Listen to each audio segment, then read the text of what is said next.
오늘 교육시설 환경개선 심포지움을 시작하도록 하겠습니다.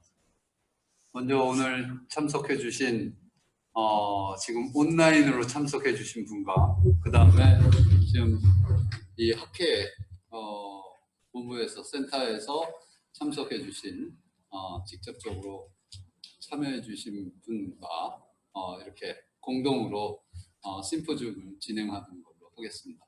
먼저 강우성 회장님 참석해 주셨습니다. 감사합니다. 멀리서 박수. 다음에 우리 최병관 부회장님 참석해 주셨습니다. 옆에 화면에 지금 안 나오는데, 네, 최병관 부회장님 참석해 주셨습니다. 다음 오늘 발표해 주실 두 분, 센터 중심으로 먼저 얘기하겠습니다. 유영현 울산대 교수님 참석해 주셨습니다. 안녕하세요.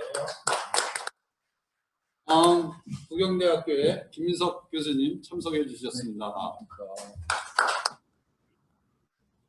그리고 줌으로 이제 참석해 주시고 발표해 주시는 서울과학기술대학교의 김진욱 교수님 얼굴 한번 보여주세요.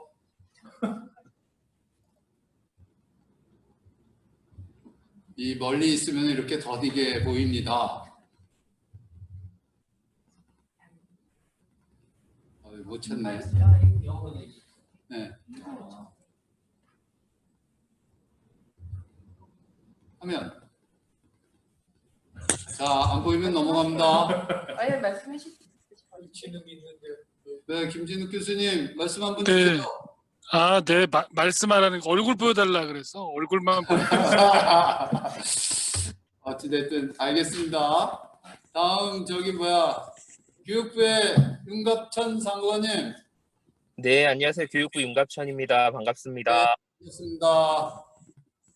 다음에 녹색환경연구원의 송병준 박사님. 예, 안녕하세요. 네, 송병준입니다. 안녕하세요. 네, 그러면은 저는 사회를 맡은 동국대학교의 이명식입니다. 반갑습니다. 안녕하세요.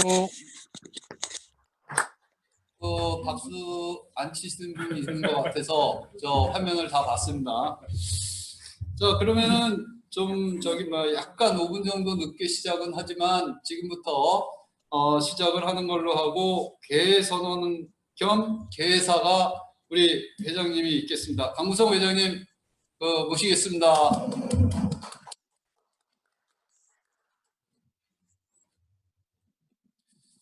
안녕하세요. 마이크가 불편해가지고 마스크를 벗었습니다. 양해해 주십시오. 평소에 교육시설이 이렇게 아주 오래전부터 제가 경험했던 교육시설의 어떤 퀄리티라는 게 그렇게 좋지 않았고, 그다음에 그런 것들이 지금 많이 좋아지고 있다고 하지만 아직도 미흡한 점이 없지 않아 있고요. 또 건축물의 어떤 요구 성능 같은 것들이 많이 바뀌고 교육 내용도 바뀌고 이러는 데 비해서 우리나라의 교육계 또 교육시설은 상당히 선진국의 어떤 변화에 비해서 상당히 뒤처졌다 이렇게 생각을 하고 있습니다. 근데 이제 마침 그린 스마트 스쿨 사업이라든지 이런 것들이 교육부에서 뭔가 좀 추진되고 있고, 그래서 이번 기회에 건축학회하고 이런 것들을 정말로 어떻게 하면 잘 해나갈까 이런 것들을 함께 고민하고 그걸 실현하는 계기로 삼았으면 좋겠다 이렇게 싶고요. 그런 측면에서 윤갑천 사무관님 플러스 이렇게 이것도 준비해 주신 이명식 교수님, 최병관 부회장님 모두 감사드리고, 지금 보니까 5분이 이제 발표를 하시고 또 토론으로 또 여러분 참여하셔서 좋은 성과가 나올 것 같고요. 이것이 이제 그냥 행사 심포지움에 끝나는 게 아니고 그거를 정책으로 실현하고 또 그거를 함께 추진해 나가는 그런 그 과정으로 계속 연결되면 좋겠다 싶고 그런 측면에서 또 교육시설 특별위원회를 구성해서 운영하고자 합니다. 앞으로 좋은 성과 기대하겠습니다. 감사합니다. 네, 감사합니다. 네, 회장님의 그 교회사가 있었습니다. 저희 2시간 주어진 시간에서 발표 15분씩 5분 해야 되는 여정이 있습니다. 그래서 저희 그 토론과 그리고 논의해야 될 시간에 많은 부분을 좀 갖추고요. 그 다음에 우리 회장님 그 후원하에 적극적으로 그리고 부회장님 적극적 참여하에 그 건축학회 교육시설 특별위원회가 구성이 되고 그 부분을 중심으로 해서 요번에 11호로에 그 학회 특집으로도 요 교육시설 환경 개선에 대한 부분에 있어 가지고 특집으로 다루고 있다는 그런 말씀을 드리고요. 앞으로 저희 교육시설 환경 개선 요 심포지움을 기반으로 교육시설 특별위원회의 활동과 그 다음에 이번 심포지움을 중심으로 해서 앞으로 이 교육부하고 협력해서 전문기관으로서 발돋움하기 위해서 심포지움을 시작한다는 걸 다시 한번 말씀을 좀 드리면서 주제 발표의 첫 번째 주제 발표 우리 김진욱 교수님이 준비하고 계십니다. 그러면 김진욱 교수님 시작해 주시기 바랍니다. 네, 김진욱입니다. 네, 발표하게 돼서 영광입니다. 그 위원장님께서 말씀하신 것처럼 그 주어진 시간이 있기 때문에 시간을 단축해서 발표해 보도록 하겠습니다. 제목은 그린 스마트 스쿨 사업과 건축 공간 혁신인데요. 그린 스마트 스쿨 사업에 대해서는 잠시 뒤에 윤갑전 사무관님께서 상세하게 또 말씀하실 거기 때문에 저는 주로 공간 혁신에 대해서 말씀을 올리고자 합니다. 지난 2020년 7월 17일 날 한창 더울 때인데 서울공항고에서 부총리께서 참석하셔서 그린 스마트 미래학교 사업 계획이 발표됐습니다. 중요한 것은 뭐 사업 계획에 대해서는 나중에 말씀하시겠지만은 공항고등학교라는 장소가 선정되었다는 겁니다. 이것은 아마 교육부가 앞으로 미래학교라는 개념을 어떻게 잡고 갈지를 우리 건축하는 분들께서 참고할 만한 사항이라고 생각이 됩니다. 벌써 한 7년 정도 되었는데요. 교육부와 같이 제가 연도별 초중고등학교 그 개축에 대한 수요 조사를 예측 조사를 한 적이 있습니다. 여기 살펴보다시피 우리나라에서 초중고등학교가 많이 건립되기 시작한 것은 지금 40년 정도 도래한다고 보면은 2025년부터 급격하게 그 개축에 대한 수요가 도래하게 됩니다. 약 한 1970년대부터 지어진 학교들이 이제 50년이 지나서 들어오게 되고 우리 혁신 사업에서는 그린 스마트 스쿨에서는 40년으로 내구 연한을 다시 한번 책정하기 때문에 이것이 조금 더 빨라질 것이라고 보여집니다.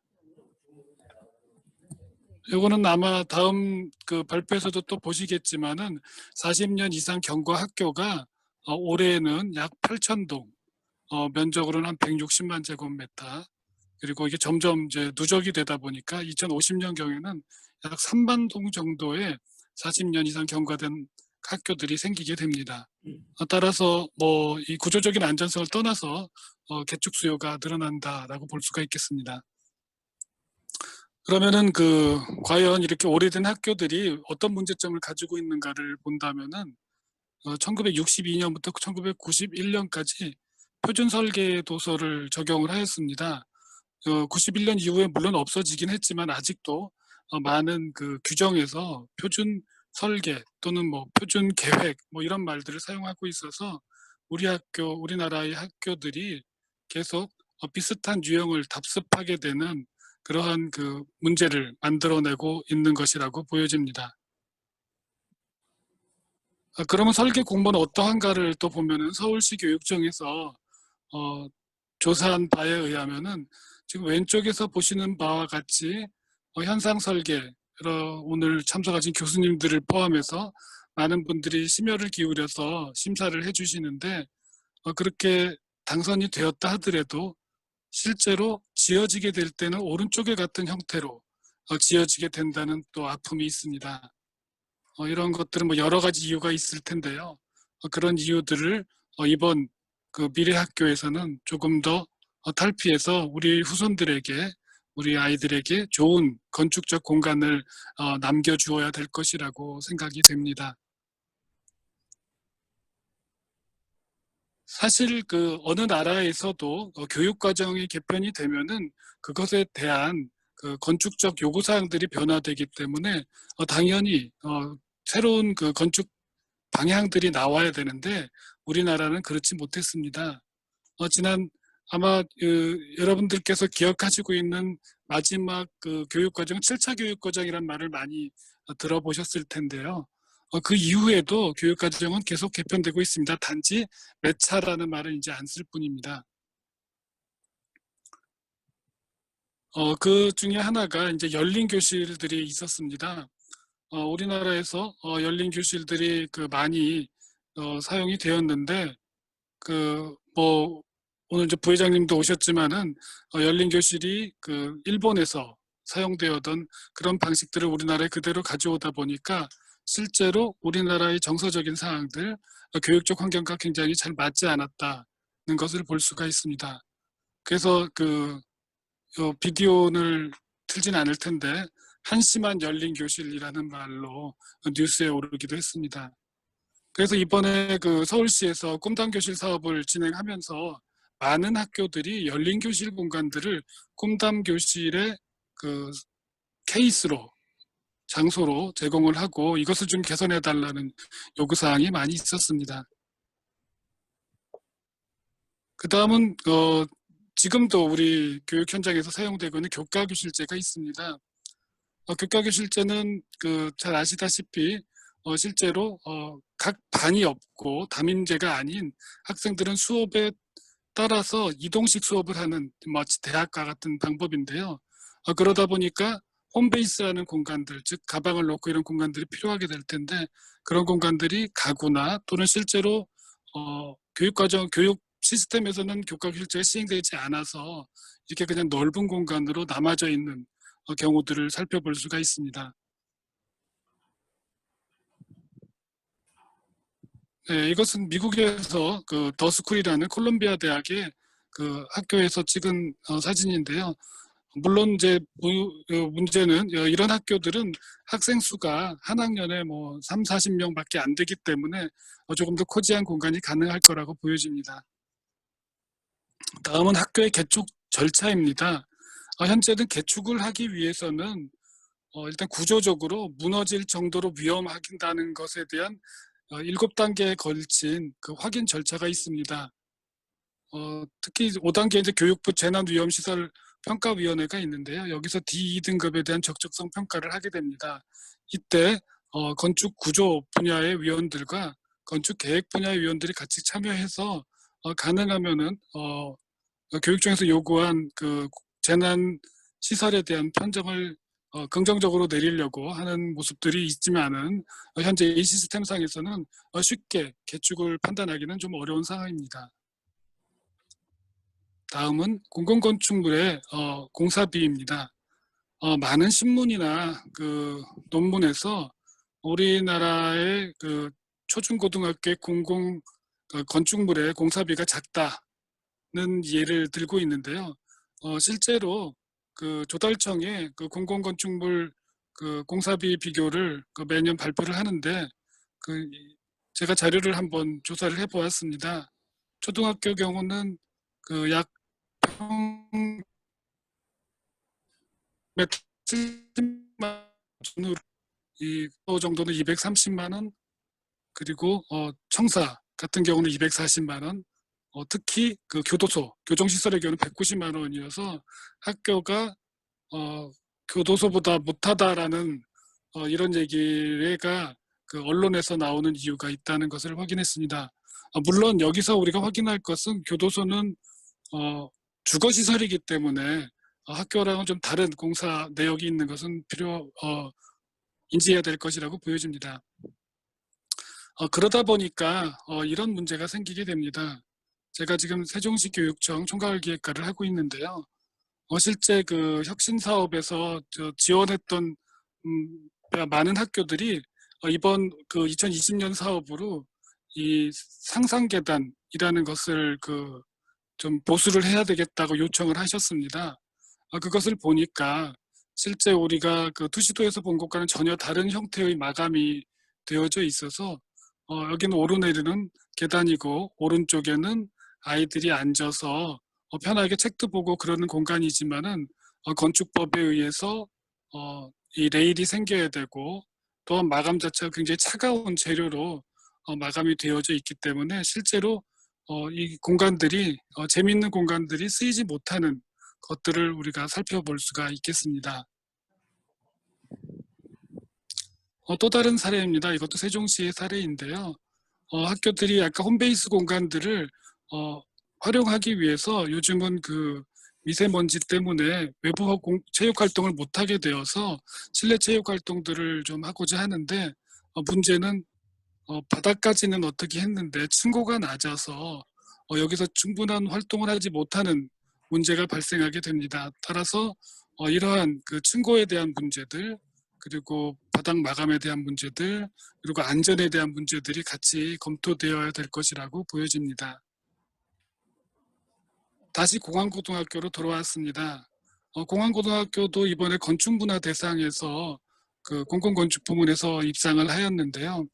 작년에도 많은 상을 받았기 때문에 뭐 더 이상 상이 필요하지 않은 것이라고 보여집니다. 흥미로운 것은 건축사와 이 공항고등학교에 대한 인터뷰를 할 때 가장 중요하게 얘기하였던 것은 공용면적 비율과 그리고 평당 공사비를 여러 가지 인센티브를 받아서 증액할 수 있었다는 점이었습니다. 미국의 사례입니다. 많이 사례를 들고 있는 그 워싱턴주의 바세티 건축사 사무소에서 설계한 린드 하이스쿨입니다. 리드 실버 등급을 획득을 하였고요.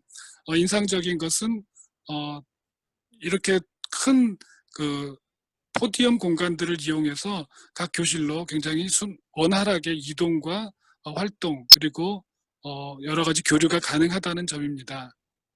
그 평면도를 보시면은 가운데 있는 거대한 공용 공간들이 4개의 블록으로 이루어진 클러스터로 진입하기 위해 전 단계의 공간으로 활용되고 있고요. 심지어 이 아고라 공간들은 점심시간에 점심을 먹을 수 있는 장소로도 제공된다는 것이 특이한 점이 되겠습니다. 다음은 사용자 참여 디자인의 고도화입니다. 지금 혁신사업, 교육부에서 진행하고 있는 각 교육청의 혁신사업에서도 공간혁신사업에서도 사용자 참여 디자인을 의무화해서 진행하고 있습니다. 단지 전문성이라든지 체계성 이런 면에서의 지원이 교육부 차원에서 좀 필요한 거라고 보여집니다. 각 교육청에서는 이것을 충분하게 준비하거나 연구할 수 있는 여력이 없기 때문에 향후 그린 스마트 스쿨의 경우에는 이러한 그 사용자 참여 디자인에 대한 매뉴얼이라든지 시스템을 제공할 필요가 있다고 보여집니다. 다음은 실내 공간의 가능성입니다. 서울대 김승혜 교수님이 설계한 다니엘 학교의 모습입니다. 굉장히 작은 학교이기 때문에 체육관을 따로 만들지 못하고 운동장이 없어서 체육관 상층부에 이런 트랙을 만들어서 학생들을 걷거나 뛰거나 할 수 있는 공간들을 마련하고 있습니다. 학생들의 만족도가 제일 높은 공간이라고 들었습니다. 또 그 내부에서는 이런 미끄럼틀을 이용한 놀이공간들, 즉 건축 실내의 공간들은 절대로 뛰면 안 되고 떠들면 안 되는 공간이 아니라 학생들이 자유롭게 떠들고 활동하고 교류할 수 있는 공간으로 변화해야 된다는 것에 대한 아이디어를 보여주고 있습니다. 다음은 급식실의 다목적 활용입니다. 이건 허블 미들스쿨의 모습인데요. 시카고에 있는 학교인데 여기서는 다양한 그 급식실을 다양한 그 학교의 행사 활동으로 사용되고 있는데 그러기 위해서는 가구들이 접이식으로 또 변해야 되는 그런 조건들이 따라지게 됩니다. 마지막으로 그 그린 스마트 스쿨 성공을 위한 제안을 조금 정리해 보았습니다. 먼저 사용자 참여 설계에 대한 공간 혁신이 필요하고요. 그 다음에 에너지 절약과 학생 건강을 위한 제로 에너지 그린 학교에 대한 목표의 설정이 필요합니다. 또한 ICT 기반 스마트 교실에 대한 정의와 환경 대응이 필요할 거라고 보여지고 마지막으로 지역 사회를 연결하는 학교 시설 복합화에 대한 조금 면밀한 연구 그리고 지원이 필요하다고 보여집니다. 끝으로는 각 교육청에서 지금 진행하고 있는 미래학교 프로토타입 연구들이 있는데요. 이것을 조금 교육부 차원에서 큰 그림을 그려내면 좋겠다는 생각과 조달청이나 뭐 다른 부처하고 협의하여서 공용 면적에 대한 그 비율을 좀 확대할 수 있는 방안에 대해서 검토할 필요가 있다고 보여집니다. 네, 이상으로 제 발표를 마치도록 하겠습니다. 감사합니다. 네, 김진욱 교수님 수고 많으셨습니다. 멘트는 저희 그 토론회 하면서 정리하는 걸로 하고 이어서 바로 교육부의 윤갑천 사무관님께서 그린 스마트 미래학교 사업 계획에 대해서 발표를 해주시도록 하겠습니다. 네, 그러면 그 목차랑 제목은 넘어가서 추진 배경부터 말씀드리겠습니다. 먼저 앞서 말씀해 주셨듯이 교육시설 특별위원회를 건축학회에서 좀 구성을 해주셔서 제가 되게 감사하게 생각을 하고 있고, 제가 기존에 교육시설학회 도움을 좀 받았었는데 아무래도 건축학회에서도 도와주시면 저희가 사업을 하는데 좀 추진이 잘 될 것 같습니다. 잘 부탁드리겠습니다. 그 3페이지 추진 배경 말씀드리겠습니다. 아시다시피 코로나 계기로 저희가 그린 한국판 뉴딜을 발표하게 됐고요. 6월 1일 대통령께서도 말씀하셨고 디지털 뉴딜과 그린 뉴딜을 확대해 나가겠다는 말씀을 하셨습니다. 저희 그린 스마트 미래학교 사업은 그린 뉴딜과 디지털 뉴딜이 융합된 융합 뉴딜 방식이고요.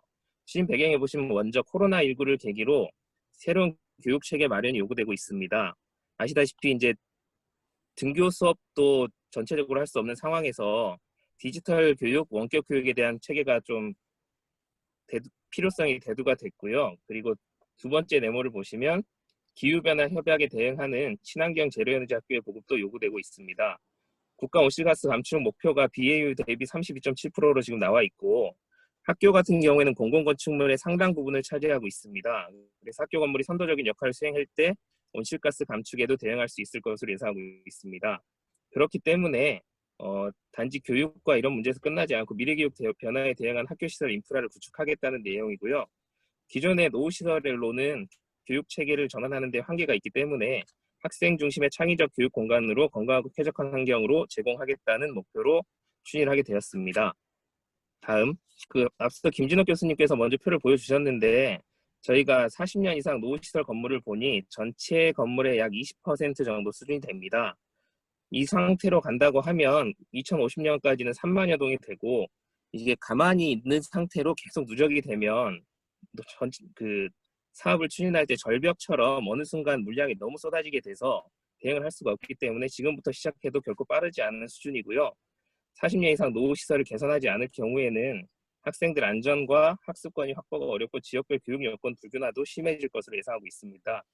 아래 그래프를 보시면 지역 교육청별 노후도율을 볼 수 있는데요. 세종시 교육청처럼 최근에 개설된 곳들은 40년 이상 노후도율이 0.1%밖에 안 됩니다. 다만 그런 거와 비교해서 서울과 경기도는 노후시설이 굉장히 밀집된 걸 알 수 있고요. 다음 페이지입니다. 기존의 학교들 문제점을 보면 획일적인 공간 구조로 돼 있어서 표준화된 시설로 사용되고 있어서 미래 교육에 적합하지 않고 과거 열악한 디지털 교육 환경, 교육 정보화 촉진 사업 이후로 특별하게 저희가 추진한 사업은 없습니다. 다만 2020년 추경 예산으로 전체 학교 시설의 와이파이 시설은 구축하려고 하고 있지만 와이파이 구축만으로는 디지털 교육 환경을 완성했다고 볼 수 없기 때문에 미래 교육 환경을 조성하는 게 더 필요하고요. 기존 학교 시설 정책 추진상 한계로 보면 저희가 기존에 하던 사업들은 현재 시설 수준을 유지하기 위한 사업이 대부분이었습니다. 내진 보강, 성면 제거 이런 사업들이 주로 위로가 되고 있어서 이제 안전을 확보하는 거에서 넘어가서 미래 교육을 대비하는 미래교육 대전환이 필요하다고 생각하고 있습니다. 다음 페이지입니다. 그래서 저희가 포스트 코로나 시대를 선도할 미래인재 양성이라는 비전을 가지고 그린 스마트 미래학교를 구현하겠다고 하는 거고요. 그를 위한 기본 원칙으로 크게 4가지를 잡았습니다. 사용자 참여 설계를 통한 학교 공간 혁신, 에너지 절약과 학생 건강을 고려한 제로 에너지 그린 학교, 미래형 교수 학습이 가능한 ICT 기반 스마트 교실, 그리고 지역 사회를 연결하는 생활 SOC 기반 학교 시설을 복합합니다. 미래학교에는 이 개념들이 하나씩 들어가는 게 아니라 전체적으로 융합해서 들어가게 될 거고요. 앞서 공항고 사례도 나왔지만 제로에너지 특화된 학교가 맞지만 제로에너지 그린 학교만은 아니고 복합화를 통해서 아까 보셨던 아트리움 공간에서 공연도 할 수 있고요. 디지털 기반이 들어가서 학생들은 에너지 사용량이나 절감량을 실시간으로 확인할 수 있게 여러 가지 설계 요소들이 가미되어 있습니다. 이를 통해서 이제 그린 스마트 미래학교를 조성이 되면 언제 어디서나 다양한 학습 경험을 제공하는 그린 스마트 미래학교를 통해서 미래교육으로 전환하고 학교를 지역사회 공유 공간화하겠다는 목표를 가지고 있고요. 모든 학교에서 그린화, 스마트화, 시설 복합화 등 미래학교로 전환해서 디지털 기반 교육을 확충하도록 하겠습니다. 다음 페이지 사업 추진 원칙을 좀 더 자세히 설명드리겠습니다. 학생, 교직원 등 사용자 참여를 통한 공간 혁신이고요. 저희가 2018년도에 교육 환경 개선 5개년 계획을 발표하면서 학교 공간 혁신 사업을 역점 사업으로 추진하고 있습니다. 사용자 참여 설계를 통해서 미래교육 과정을 지원할 수 있는 공간으로 재구조할 거고요. 아래 사진에도 보듯이 기존의 획일화된 공간을 벗어나서 미래교육 과정을 재구조하게 되면 다양한 수업이 가능한 교실, 개방형 창의 감성, 휴게학습 공간도 조성이 될 것으로 기대하고 있고 실제로 학교 단위는 아직 많이 부족하지만 교실 단위 내지는 건물 단위로서는 이러한 현상들이 많이 나타나고 있습니다. 서울시 꿈단 교실이 좋은 예가 될 거고요. 다음 개념으로는 건물 에너지 절약과 학생 건강을 고려한 제로 에너지 그린 학교입니다. 아래 보시면 그림으로 여러 가지 제로 에너지 학교에 들어갈 수 있는 요소들을 담았고 이 부분 같은 경우에는 저희보다 이제 건축 학회에서 조금 더 연구를 해주시면 실제로 학교에 들어갈 수 있는 요소들이 많이 발굴이 될 걸로 생각이 되고요. 제로 에너지 학교를 만드는 데 그치지 않고 제로 에너지 학교에서 기후 환경 교육에 대한 컨텐츠까지 만들어낼 수 있는 방향으로 설계가 되면 좋을 걸로 생각하고 있습니다. 네, 다음 페이지입니다. 미래형 교수 학습이 가능한 첨단 ICT 기반 스마트 교실입니다. 그림에서 보는 전자칠판, 실내 스마트판, 원격 화상 연결 수업 이런 요소들도 충분히 들어갈 수 있겠지만 전체적으로 아우를 수 있는 모든 학교는 앞으로는 스마트 교실로 부를 수 있는 학교를 만들려고 합니다. 요소들은 굳이 설명을 드리지 않고요. 그림으로 한번 봐주시면 되겠고 오히려 저보다는 아까 김진욱 교수님 자료가 좀 더 잘 돼 있으니 그런 자료들을 좀 더 개발해서 저에게 알려주시면 저희 앞으로 정책에 담도록 노력하겠습니다.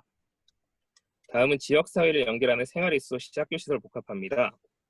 생활 SOC 시설을 복합해서 일과 시설에는 학생들이 위주로 사용을 하게 되겠지만 일과 후에는 학생과 주민이 공동으로 사용하는 개념을 잡고 있고요. 2019년에 국무조정실에서는 생활 SOC 3개년 계획을 발표하면서 이를 구체화하고 있고 학교도 지금 점차적으로 확대되고 있는 추세입니다.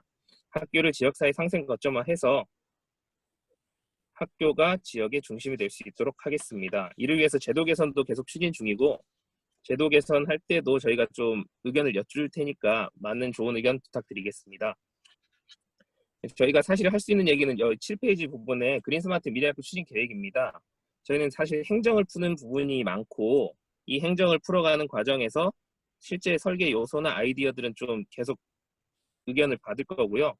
그래서 어떻게 추진할 것인지에 대해서 말씀드리겠습니다. 기본 방향은 디지털 그린 융합형 뉴딜 방식이고요. 사용자 참여 설계 등 공간 혁신과 시설 복합화 원칙을 적용할 겁니다. 40년 경과시설 2,835동을 우선 투자 1단계로 되어 있습니다. 이게 좀 히스토리를 말씀드리면 당초에 당정 협의할 때는 7,980동 40년 넘은 시설을 전체적으로 2000년에 한번 1단계로 진행을 하자라고 했었는데 재정 여건도 그렇고 좀 장기적인 준비 없는 상태에서 무리하게 추진을 하는 것보다는 여유를 가지고 우선은 약 50% 정도 1단계 사업을 한 뒤에 26년부터 2단계 사업을 준비하는 게 어떻겠느냐라는 의견이 나와서 그걸 받아들인 상태고요. 시도교육청별로 추진을 하게 할 거고 교육부가 일괄적으로 추진하는 과거의 방식을 좀 벗어나서 교육청별로 특화된 사업이 발굴될 수 있도록 하는 게 목표입니다. 1단계 사업 다시 한번 말씀드리면 40년 이상 된 경과된 건물 2,835동이고요.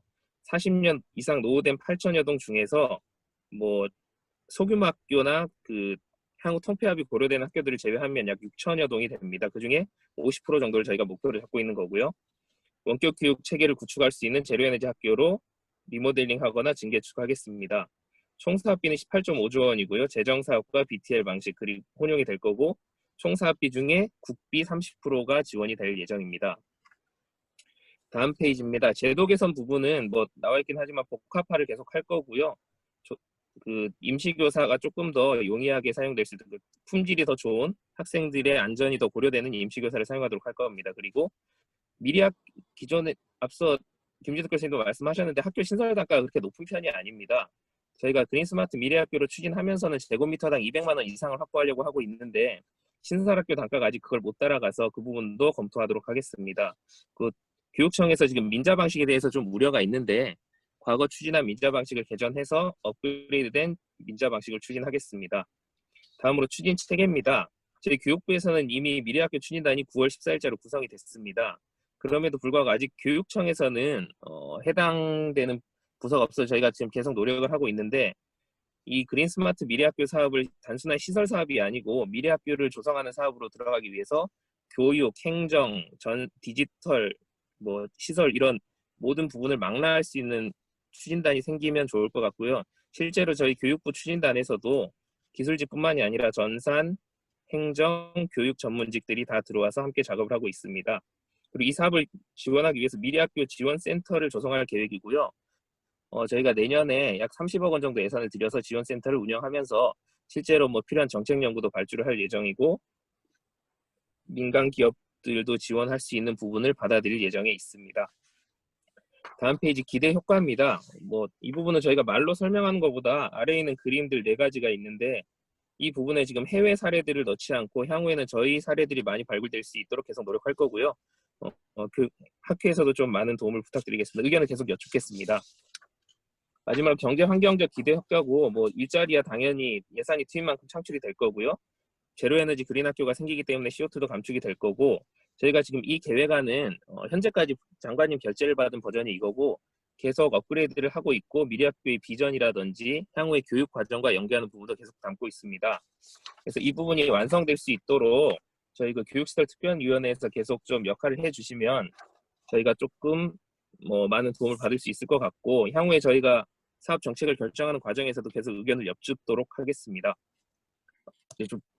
좀 죄송합니다. 앞서 준비가 좀 덜 돼서 없어서 했는데 여기까지 하겠습니다. 감사합니다. 발표 감사드리고요.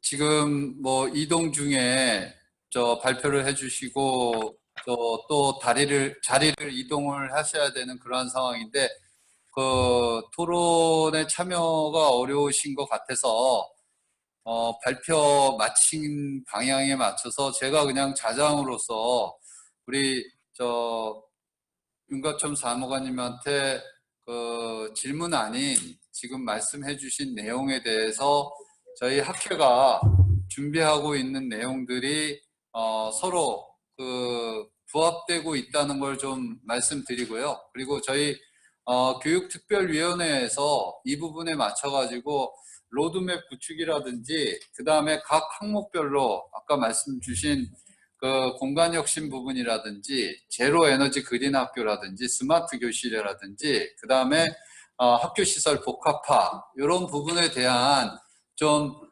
구성해야 될 구축해야 될 로드맵에 대해서 저희 특별위원회에서 좀 진행을 할 거고요. 아까 말씀해 주신 내용에 맞춰 가지고 저희 학회가 역할하면서 도움 드릴 수 있는 내용으로 접근을 할까 합니다. 그리고 오늘 이 자리에 우리 최병관 부회장님이 여기에 서 계신 이유가 이런 부분 실천하는데 확실한 보증수표로서 서 계시다는 걸 좀 말씀을 좀 드리겠습니다.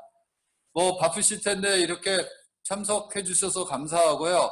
저희 이제 남은 분들 발표 마치고 나서 또 토론하면서 지금 저희 갖고 있는 제가 말씀드렸던 내용에 대해서 실천해야 될 그러한 토의와 그 다음에 앞으로의 방향들에 대해서 논의해서 회의록 남겨서 저희 전달하도록 하겠습니다.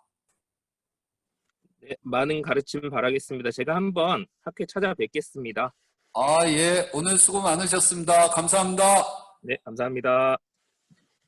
네, 그러면은 뭐 이 바쁜 와중에 국정일이 상당히 많으실 텐데 저희 심포지움에 참여해 주시기 위해서 노력을 많이 해 주셨습니다. 그리고 시간도 할애해 주시고 그 부분에 다시 한번 감사의 말씀 드리고요.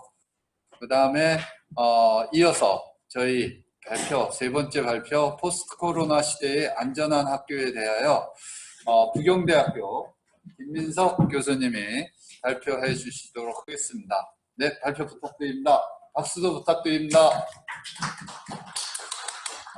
네, 반갑습니다. 방금 소개받은 부경대 김민석 교수입니다.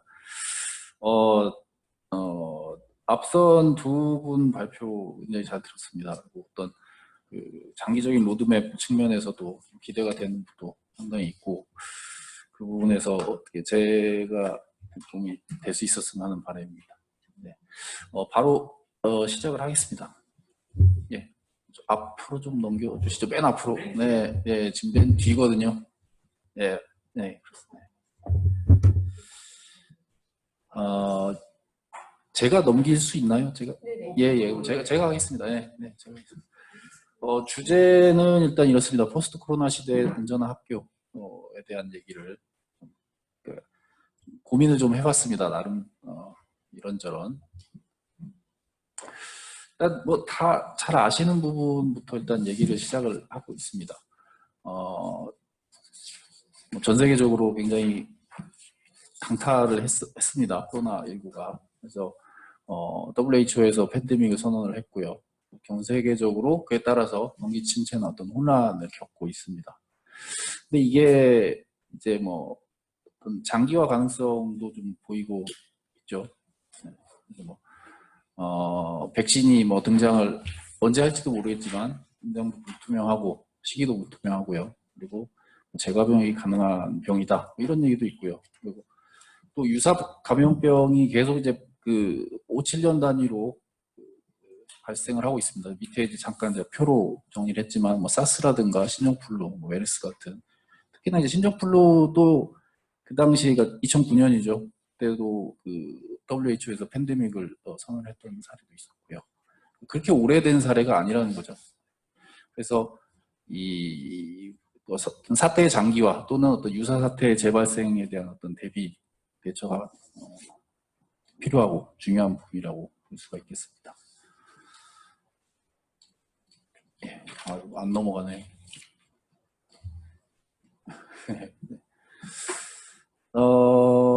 그래서 이제 이 코로나19 사태에 대한 대처로서 일단 크게 떠오르는 개념이 이제 비대면의 개념이 있습니다. 언택트라고 하는, 그게 이제 마치 뭐 뉴노멀이다 하는 식으로 계속 크게 이슈화가 되고 있습니다.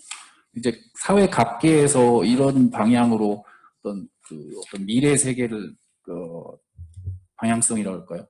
끌어가는 이런 분위기라고 볼 수 있는데, 이거 이제 교육 분야에서도 크게 다르지 않은 부분이기도 합니다.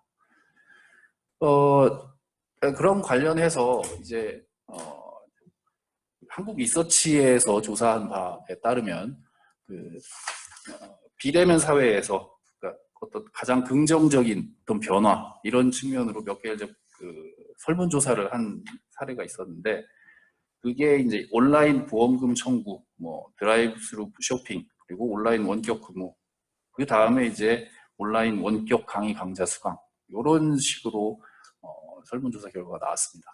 그러니까 어떻게 보면은 이 온라인 원격 수업이 이 비대면의 어떤 방향성에서 굉장히 큰 축을 담당하는 그런 개념이다, 이렇게 사회에서 받아들이고 있다 볼 수 있습니다. 그러니까 되게 긍정적으로 보고 있다는 측면이죠, 어떻게 보면. 네. 그리고 그런 흐름에 뭐 편승해서인지 모르겠지만 관련한 기기들, 그러니까 노트북이나 태블릿 PC들이 수요가 급증하고 있고, 온라인 교육 서비스들이 늘어나고 있고, 주가도 상승하고 있고, 네, 굉장히 이슈가 되고 있습니다. 또 뭐 역시 잘 아시겠지만 지금 저희가 이 서비스를 하고 있는 이 줌 서비스가 실시간 온라인 화상 수업의 어떤 최적 솔루션인 것처럼 해서 이슈가 계속 됐었죠. 그래서 이 미국 기업이 어떻게 보면 코로나19에 가장 큰 수혜를 얻은 그런 기업이 아닌가라는 생각도 들고요. 그의 이제 후발주자로 뭐 MS의 팀스나 구글의 클래스룸 같은 온라인 서비스들도 점점 이제 확산이 돼 나가고 있습니다. 그래서 이제 이런 사태에 대해서 이제 일각에서는 이 어떤 ICT 기술을 활용한 어떤 디지털 원격 교육으로의 전환은 원래부터 예견이 됐었고 준비를 해왔던 부분인데 그게 이 코로나 사태라는 걸 만나게 되면서 또 가속화된 부분이 아닌가 이렇게 또 얘기를 하고 있기도 합니다. 예, 넘겨주시죠. 근데 이게 온라인 원격 수업이 그러니까 좀 문제도 좀 드러나고 있죠. 그러니까 일단 그러니까 우리 한국 사회에서 가장 빨리 드러났던 것이라고 할까요? 그러니까 어떤 그 온라인 원격 수업으로 빠르게 전환을 하다 보니까 대학가 중심으로 해서 어떤 그 교육의 질에 대한 어떤 문제 제기들이 좀 많이 있었습니다. 그리고 그 온라인 평가, 그러니까 시험을 보는 거에서도 부정행위들이 발각이 되기도 하고 뭐 그랬던 사례들이 있었는데 사실 이런 문제들은 어떻게 보면은 그 온라인 원격 수업의 자체의 문제라기보다 너무 빨리 급하게 도입하는 데 있어서 어떤 시행착오라고 볼 수도 있습니다.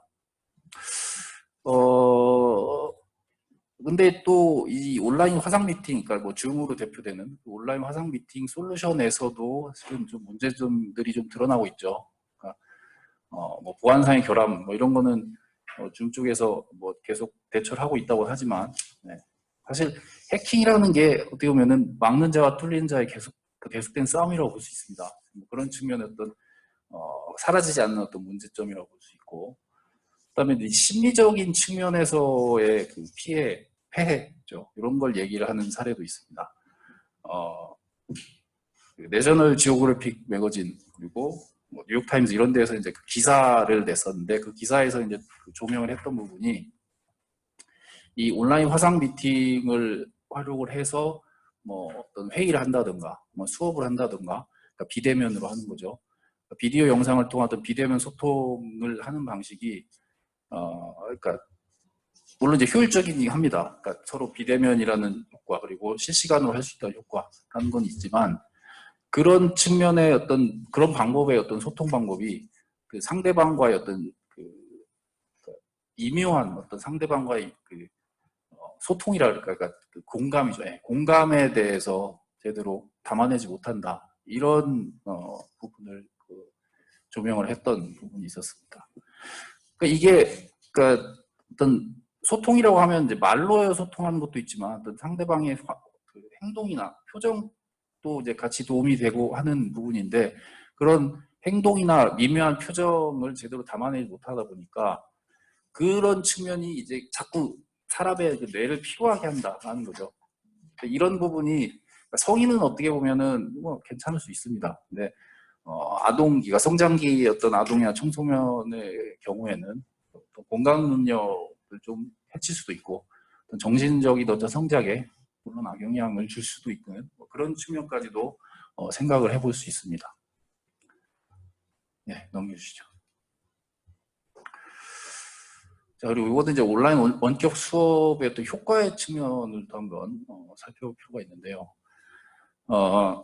그 경기도 교육연구원에서 경기도 내 초중고 학생, 학부모, 교사 800개 학교 그 대상으로 설문조사를 했습니다. 그래서 설문조사 결과를 몇 개를 봤는데 일단 코로나19 이후에 학교 생활 중에 가장 힘든 부분으로 초등학교 저학년의 경우에는 친구 관계를 1순위로 꼽았습니다. 그러니까 이게 일견 이해도 되지만 이게 이제 장기화되면 분명히 어떤 문제의 어떤 징후가 될 수 있다는 생각이 좀 들고, 그다음에 가정의 경제 수준에 따른 학습 격차의 측면도 좀 확인이 됐는데 가정 형편이 어려운 학생들일수록 온라인 수업에 집중하기 어려운 장소 또는 환경에서 공부를 하는 경향이 많았고요. 온라인 수업 중에 질문이 있을 때 혼자 해결하거나 그냥 넘어가는 경우가 많았습니다. 그리고 마지막으로 보호자가 그 자녀의 온라인 학습 진행에 신경 쓰지, 그러니까 크게 신경 쓸 수 있는 시간을 못 내거나, 그러니까 더 많이 케어해주지 못하는 그런 비율이 더 높았습니다. 그러니까 이런 것들에 의해서 어떤 그 학습의, 그러니까 경제 수준에 따른 학습 격차가 벌어질 수 있고, 이거를 이미 그러니까 학부모나 교사분들은 어느 정도 그러니까 느끼고 있고, 그거에 대해서 걱정을 하고 있는 그런 상황입니다. 자, 이렇게 봤을 때 사실은 이 온라인 원격 수업이 특히나 그 재택에서 행해지는 그런 그 수업 진행은 아직은 100% 그쪽으로 옮겨가기는 아직 시기상조가 아닌가라는 생각이 듭니다. 그러니까 이렇게 봤을 때 거꾸로 반대로 생각하면 어떤 그 물리적 공간으로서의 교육 환경은 여전히 유효하고 필요한 게 아닌가라는 생각이 듭니다.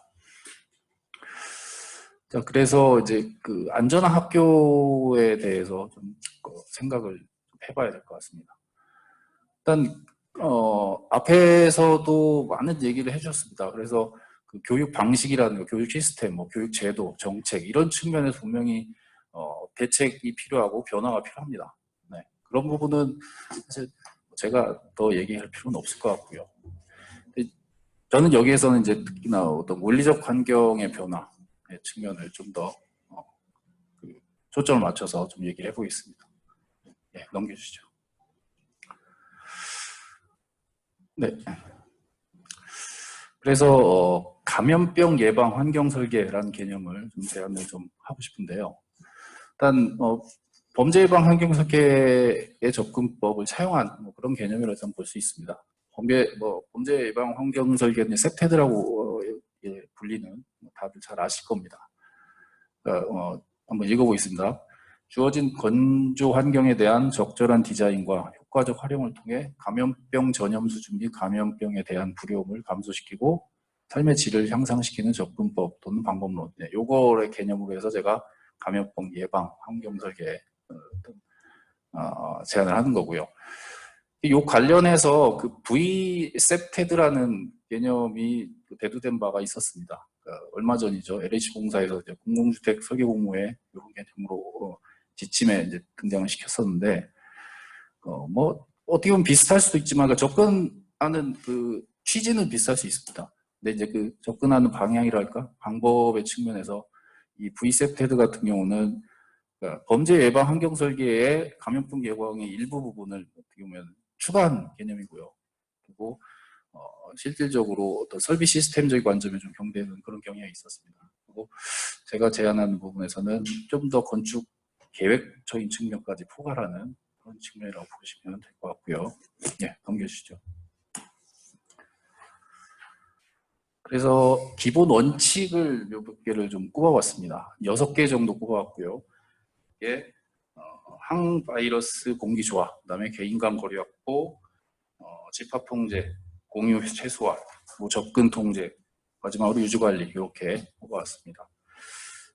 일단 항바이러스 공기 조화부터 보시면 이 부분은 뭐 이미 많이들 얘기가 되고 있고 굉장히 중요한 그러니까 기본 중의 기본이다라고 이렇게 널리 알려져 있습니다. 그러니까 일단 환기를 잘 시켜야 된다라는 이런 자연환기의 측면, 그죠? 그리고 자연환기에 도움을 줄 수 있는 어떤 그 통풍의 구조라든가, 그러니까 마통풍의 방식이라든가 이런 측면의 어떤 계획적인 접근 이런 것도 가능할 수 있고요. 설비 시스템 측면에서도 좀 더 적극적으로 접근할 수 있겠습니다. 그래서 설비 시스템에서도 어떤 설비 시설의 어떤 좀 더 디테일한 구체적인 뭐 성능 기준이랄까요? 이런 것들을 좀 더 마련한다든가 이런 측면까지도 생각을 해볼 수 있습니다. 자, 그 다음에 개인 간 거리 확보입니다. 이거는 이제 사회적 거리두기의 개념으로 잘 알려져 있는 부분이고요. 이거를 그러니까 어떻게 보면 행동 수칙으로 이제 저희한테는 더 잘 알려져 있는데 이거를 환경 설계 관점에서도 접근이 가능하다고 일단 볼 수 있습니다. 그래서 지금 옆에 그림에도 나와 있지만 그 파리 부격의 바닥에 사회적 거리를 표시하는 어떤 저런 패턴이 등장을 했습니다. 그러니까 저런 어떤 방식을 생각을 해볼 수 있을 것 같아요. 그러니까 교실이나 뭐 복도, 체육관, 강당, 어떤 급식집 같은 그런 그러니까 교육시설 내 공간에서 사회적 거리를 표시해주는 바닥 패턴을 뭐 적용을 한다든가 어떤 줄이 서 있으면 흔히 쓰게 되는 어떤 화장실이나 뭐 도서관, 급식실, 배식대 이런 데에서는 줄 안내선의 어떤 사회적 거리감을 표시하는 이런 부분이라든가 거리 확보가 어려운 공간들이 있을 수 있습니다. 그럴 경우에는 이제 칸막이를 설치한다든가 이런 측면을 또 생각을 해볼 수 있습니다. 네, 넘겨주시고요. 그다음에 집합 통제입니다. 집합 통제는 집합이 이루어지는 경우를 최소화하거나 또는 집합이 부득이한 경우에는 그 규모를 최소화하는 그런 측면을 일단 생각할 수 있습니다. 그래서 학습 공간을 좀 더 세분화한다거나 아니면 이용 시간을 좀 차이를 둔다든가 이런 측면. 그러니까 이거는 어떻게 보면 운영하고도 같이 맞물릴 수 있는 부분이죠. 교육 방식, 어떤 교육 체계하고도 같이 맞물려서 적용이 돼야 되는 부분이고요. 그다음에 집합이 발생하는 공간의 어떤 진입구와 진출구를 구분을 한다든가 해서 불시에 맞닥뜨리는 서로 만나는 그런 접촉을 최소화하는 그런 방법도 일단 생각해 볼 수 있습니다. 그다음에 공유 최소화입니다. 이거는 말 그대로 구성원들이 함께 사용하는 공간이나 장비 도구들을 최소화한다는 거죠. 그래서 뭐 공유 공간을 최소화한다든가 기능 대체 가능한 다수의 소공간을 조성한다든가 이것도 역시 그 교육의 어떤 체계와 같이 맞물려서 적용이 돼야 되는 부분일 것 같습니다. 그리고 학습 기기나 어떤 학용품, 어떤 기타 교보제 같은 거는 최대한 개인화를 할 수 있게 그런 측면. 그리고 공유가 불가피한 요소들은 소독을 철저히 한다든가 이런 측면 생각을 할 수 있습니다. 예, 넘겨주시죠. 그다음에 접근 통제입니다. 이거는 섹테대도 사실 있는 부분이죠. 그러니까 이건 뭐 비슷하게 볼 수도 있습니다. 일단 시설 전체적인 큰 틀에서 봤을 때 주출입구에서 진입 통제를 일단 생각할 수 있습니다. 그러니까 뭐 구성원 같은 경우, 그러니까 학생이나 뭐 교사 같은 경우에는 학교 진입 시에 온도 체크나 뭐 신원 체크 그리고 그거와 연동된 어떤 문 개폐 시스템 그런 측면까지 같이 결합시켜서 시스템적으로 구현할 수 있을 것 같고요. 그다음에 그런 시스템을 통해서 외부인 접근 통제도 가능하고 또 뭐 유사시에 보건관리부서와의 어떤 통보 처리 이런 측면까지도 생각을 해볼 수 있습니다. 그다음에 격리자 또는 능동 감시자가 발생한 경우에 그분들을 위한 어떤 수용 공간 마련하고 수용 공간에 대한 어떤 접근 통제 이런 측면도 생각할 수 있고요. 자, 마지막으로 유지 관리입니다. 유지 관리 차원은 그러니까 이 원칙들을 그러니까 적용한 이후에 유지 관리하는 이런 부분들이라고 보시면 됩니다. 그래서 뭐 그 외에도 뭐 소독, 방역 그리고 구성원 대상 교육 필시 같은 부분도 여기 유지 관리에 포함이 될 수 있겠습니다. 네. 지금 말씀드린 것들은 어떻게 보면은 아이디어 차원이고요. 좀 더 어떻게 보면 되게 추상적인 차원이라고 볼 수 있습니다. 이런 것들이 이제 좀 더 구체화되고 하려면 또 다각도의 어떤 융합적인 접근이 당연히 좀 필요할 것 같습니다. 뭐 교육학이라든가 심리학, 뭐 보건학, 뭐 의학, 뭐 ICT 분야 그리고 저희 건축 분야까지 좀 더 융합적인 접근이 필요할 거라고 생각이 되고요. 요건 사실 조금 딴 얘기일 수 있지만 교육시설 외에 어떤 다중이용시설에서도 이런 부분을 좀 더 발전을 시켜볼 여지도 있을 거라는 생각이 듭니다. 예, 이상으로 마치겠습니다. 네, 발표 감사합니다. 다음으로 바로 이어서 발표 시작하도록 하겠습니다. 네 번째 발표, 디지털 학습 문화와 학교 공간의 변화라는 주제로 울산대학교 유영현 교수님께서 발표해 주시도록 하겠습니다. 울산대학교 유영현입니다.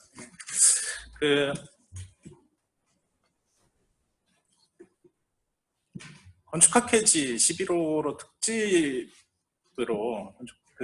특집으로 교육시설에 대한 것들을 조금 준비를 하면서 학교 공간에 대한 생각을 좀 해볼 수 있는 기회를 얻었습니다. 그래서 그 전까지는 별로 저는 학교에 있지만 학교 공간이나 이런 것들에 대해서 큰 관심을 기울이지 않았는데요. 이번 기회에 조금 생각해 볼 수 있는 기회였고 주로 어떤 점에서 뭐 이렇게 접근을 했냐면, 그러니까 코로나19가 촉발한 어떤 우리 교육의 변화, 그것을 하나의 어떤 교육에 있어서의 전환의 어떤 시점으로 인식을 한 게 있었고요. 그 인식의 시점은 교육이 과학기술화되고 있다는 점이었고, 그래서 그런 기술들이 교육에 어떻게 지금 적용되고 있는가를 조금 살펴봤고요. 그러면 과연 그런 기술을 통해서 만들어지는 그런 어떤 혁신적인 기술들로 창출되는 그 디지털 학습 문화라는 것은 또 공간에, 물리적 공간으로서 학교에 어떤 변화를 요구하고 있는가, 이런 관점에서 조금 살펴보도록 하겠습니다. 뭐 처음에는 굉장히 낯설었지만 이제는 익숙한 장면이죠. 그 전국의, 우리나라 전국의 초중고등학교, 대학까지 사상 초유의 그 온라인 계약이라는 비대면 수업을 통해서 보시면 뭐 그 텅 빈 교실에 선생님 혼자 저 이렇게 수업을 해야 되는, 지금 이 상황도 그렇죠. 저희도 이런 굉장히 비언택트 상황 속에서 이런 심포지엄을 이렇게 운영을 하고 있는 것들, 이거를 두고 뭐 교육부 장관께서는 우리 교육이 한 번도 가보지 않은 길을 간다라는 식으로 아주 그렇게도 말씀을 하셨습니다. 근데 중요한 거는 지금 이런 어떤 방식의 수업, 그러니까 이런 비대면의 온라인 수업의 방식이라는 게 그게 비록 어떤 교육 주체들의 자발적 의지에 의한 것은 아니지만 적어도 교육 분야에 있어서의 디지털 트랜스포메이션을, 디지털 전환을 아주 가속화시키는 계기로 작동을 하고 있다는 거죠. 이거를 두고 세티아 나델라 마이크로소프트 CEO는, 그러니까 이게 올해 1사분기에 어닝 리포트가 발표되면서 했었던 얘기인데, 한 2년 정도 걸릴 그 디지털 트랜스포메이션이 2달 만에 일어났다. 이거는 이제 마이크로소프트에서 나오는 팀즈의 사용자 증가를 놓고 그렇게 얘기를 했었던 거죠.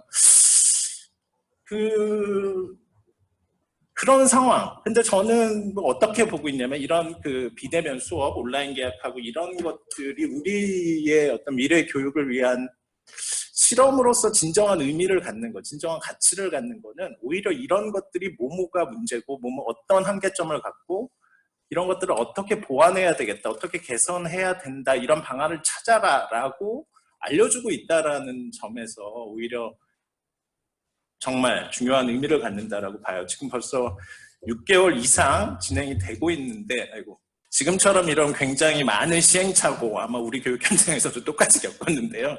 그래도 뭐 지금은 이제 시간이 지나면서 코로나가 이렇게 장기화될수록 뭐 이게 이제 익숙해지고 일상이 되고 있는 것들, 이런 게 이제 오히려 이런 팬데믹의 장기화가 더 많은 기회를 가져다 주고 있다, 뭐 이런 이야기인 것 같습니다, 결국은. 아까 김민석 교수님도 잠깐 말씀하셨지만, 온라인 이 비대면 수업이 만능이 아니라는 거죠, 결국. 그러면서 어떤 문제점들이 있을 것이냐, 뭐 이런 이야기들이 쭉 있는데, 첫째는 뭐 이거 학습 격차가, 성취도 격차가 아주 심해지는 것. 그러니까 잘하는 학생이야 대면 비대면 뭐 언제든지 잘하는데, 중간 정도, 중간 그룹의 학생들이 없어졌다는 거죠. 아주 못한 학생과 아주 잘하는 학생으로 이 격차가 크게 벌어지게 된 상황. 뭐 그런 어떤 성취도 격차가 심해지는 거. 그 다음에 디지털 디바이드, 아까도 나왔었던 거죠. 이게 오히려, 그러니까 뭐 예를 들어서 집에 디바이스가 많은 어떤 학생들은 쉽게 학습에 접근할 수 있는데, 그렇지 못한 학생이라든가 뭐 이런 것들, 어떤 또 다른 교육 불평등을 양성하고 있다, 이런 문제가. 그 다음에 그거보다 더 중요한 게, 어떻게 보면 우리가 흔히 소프트 스킬이라고 부르는 사회적 인격 역량이라는 게 있습니다. 이게 우리가 잘 알고 있는 어떤 인터퍼스널한 스킬이죠. 대인 관계하고 관련된 거. 뭐 어떤 의사소통 능력, 역량이라든가 리더십, 그다음에 협업 능력, 그다음에 뭐 크리티컬 띵킹, 비판적 사고 능력, 뭐 이런 어떤 역량들은 이런 온라인 수업만으로, 비대면 수업만으로 하기는 힘들다. 이거는 전통적으로 학교라는 물리적 공간 속에서 학생들과 선생님들과 이런 학습 구성원들의 아주 친밀한 접촉에 의해서 배양되던 역량이었다라는 거죠. 그 다음에 또 하나는 실기나 실습 유형의 교과목, 이런 데서는 온라인으로 적용하기가 좀, 그걸 통해서는 어떻게 보면 유의미한 교육적 성과를 좀 만들어내기가 어렵다, 이런 한계점들이 이제 부각이 되는 거죠. 그러다 보니까 그러면 이제 어떻게 온라인으로 그 한정되는 게 아니고 온라인과 오프라인 수업이 적절히 혼합되는 블렌디드 러닝 모델이 아마 미래에는 뭐 일반적이 되지 않을까 뭐 이런 이야기죠 결국. 근데 그게 그 수업의 방식이라는 게 온라인일지 오프라인일지 이런 걸 떠나서 지금 이런 팬데믹 상황에서 그 뭐 어떤 미국의 필딩 인터내셔널이라는 건축 회사죠. 근데 이 건축회사 교육시설에 특화된 회사 이런 회사들은 뭐 건축가들만 있는 게 아니고 거기에 교육 전문가들이 그 사무실에 같이 근무를 하면서 학교 공간, 교육시설 이런 것뿐만 아니라 커리큘럼까지 디자인해주는 뭐 그런 컨설팅까지 해주는 이런 회사들이 미국엔 꽤 있는데 거기서 지금 어떤 연구들이 진행되고 있냐면요. 팬데믹이 종식되지 않는 상황에서 학교로 복귀하는 모델 3가지 정도를 지금 고민하고 있습니다. 풀 리턴이냐, 뭐 그다음에 하이브리드한 리턴이냐, 뭐 이런 여러 가지 몇 가지 모델로 준비를 하고 있는 것 같습니다. 그거는 무엇을 뜻하냐면 결국 아까도 뭐 비슷한 얘기가 나왔지만 아무리 미래라고 해서 학교라는 게 없어지진 않을 것이다라는 이야기죠. 학교라는 어떤 공간, 물리적 장소, 공간이 갖는 의미가 미래의 사회에도 부정되진 않을 것이다라는 이야기를 좀 해볼 수 있을 것 같습니다. 그 어떤 뭐라 그럴까요? 그렇다면 그러니까 미래의 어떤 우리가 뭐 코로나 이전에 아주 정말 피로감 있게 들었었던 단어 중에 하나가 4차 산업혁명이라는 거였죠. 그 굉장히 많은 어떤 그 뭐 AI, 빅데이터, 뭐 사물 인터넷, 초연결 뭐 이런 어떤 혁신적인 기술들이 아주 뭐 미래를 인류 사회를 바꿔 놓을 것이다라는 말들이 아주 뭐 이렇게 얘기되던 시절부터 교육에서 기술이 어떻게 활용될 것이냐, 교육의 과학기술화를 어떻게 받아들여야 될 것이냐에 대한 입장은 교육계 내부에서도 굉장히 팽팽하게 찬반의 입장이 나누던 상황이었습니다. 어떤 쪽에서는 과학기술이 교육을 아주 혁명적 수준으로 바꿔놓을 것이다 라는 입장이 있었고요. 됐나요? 이제? 반면에 다른 쪽에서는 뭐 과학기술을 썼다고 해서 그게 뭐 교육개혁을 담보하지 않는다. 이거 맹신은 또 다른 실패를 갖고 올 것이다. 이런 것들이 굉장히 이렇게 찬반이 나누고 있었죠. 그건 결국 뭐 미네르바 스쿨이 우리가 잘 아는 성공했는지, 뭐 알트 스쿨은 실패했다, 뭐 이런 것처럼 굉장히 나눠줄 수밖에 없는 이런 대립의 관계였어요. 근데 그러니까 저는 뭐 그런 여러 우려가 있음에도 불구하고 우리가 이번 그 코로나 팬데믹을 통해서 이런 비대면 수업을 해봤었던 어떤 뭐 학습 효과부터 그 다음에 아주 급성장하고 있는 에듀테크 시장, 이 전 세계 에듀테크 시장 거의 뭐 몇 년 사이에 2배 이상으로 지금 이 몇 년을 프로젝션한 내용들을 보면 북미적뿐만 아니라 전 세계 에듀테크 시장이 아주 폭발적으로 증가할 것이다. 불과 2025년에 2018년 거의 2배 이상의 어떤 총 마켓 사이즈가 되고요. 그 다음에 더 중요한 것은 뭐 잘 아시겠지만 미래 사회 인재에게 필요한 역량 중에 하나가 그 디지털 문해력, 리터러시에 관련된 거죠. 다양한 여러 미디어나 데이터를 해석하고 사용하고 뭐 이런 문해력에 대한 것들, 이런 상황을 보면 교육의 기술이 접목되는 것, 이런 과학기술 쪽으로 가야 되는 것은 어떻게 보면 거스를 수 없는 이제는 어떤 그런 상황이 아닌가 이런 생각을 하고 있습니다. 그러면 뭐 어떤 기술들이 주로 이렇게 쓰이고 있나, 뭐 많이 아시는 뭐 이제 뭐 가상현실, 증강현실, AR, VR 기술들 이런 거 뭐 이제 너무 많이 쓰이고 있고요. 뭐 그런 것들이 이제 특히나 구글 익스피디션 같은 거를 사용하게 되면 그 구글 익스피디션 헤드셋을 쓰면 굉장히 그 어떤 컨텐츠에 대한 몰입이 가능한 그런 이런 것들이 가능해진 상황이 있고요. 뭐 그 메이커 스페이스 우리나라에도 여러 현장에서 여러 지금 K-12 초중등 고등학교까지에서도 굉장히 많이 적용되고 있습니다. 그 PBL 관련 교과들에서 많이 사용되고 있는 거죠. 조금 안 좋은 예일 수가 있을 것 같아요. 이거는 그 어떤 그 안면인식 기술, 생체정보 인식 기술이 어떻게 쓰이고 있나에 관한 예인데, 뭐 중국 항저우의 제11 고등학교라는 데가 있는데요. 여기는 그 저 앞에서 그러니까 교실의 모습 자체는 우리나라 고등학교의 모습과 몇 년 전의 상황과 크게 다를 것 같지 않은데 선생님 위에 CCTV가 카메라가 하나가 달려 있습니다. 이 카메라는 학생들의 얼굴을 인식하고요. 그리고 그 얼굴을 인식하고 그 얼굴에 나타나는 표정, 감정을 분류할 줄 압니다.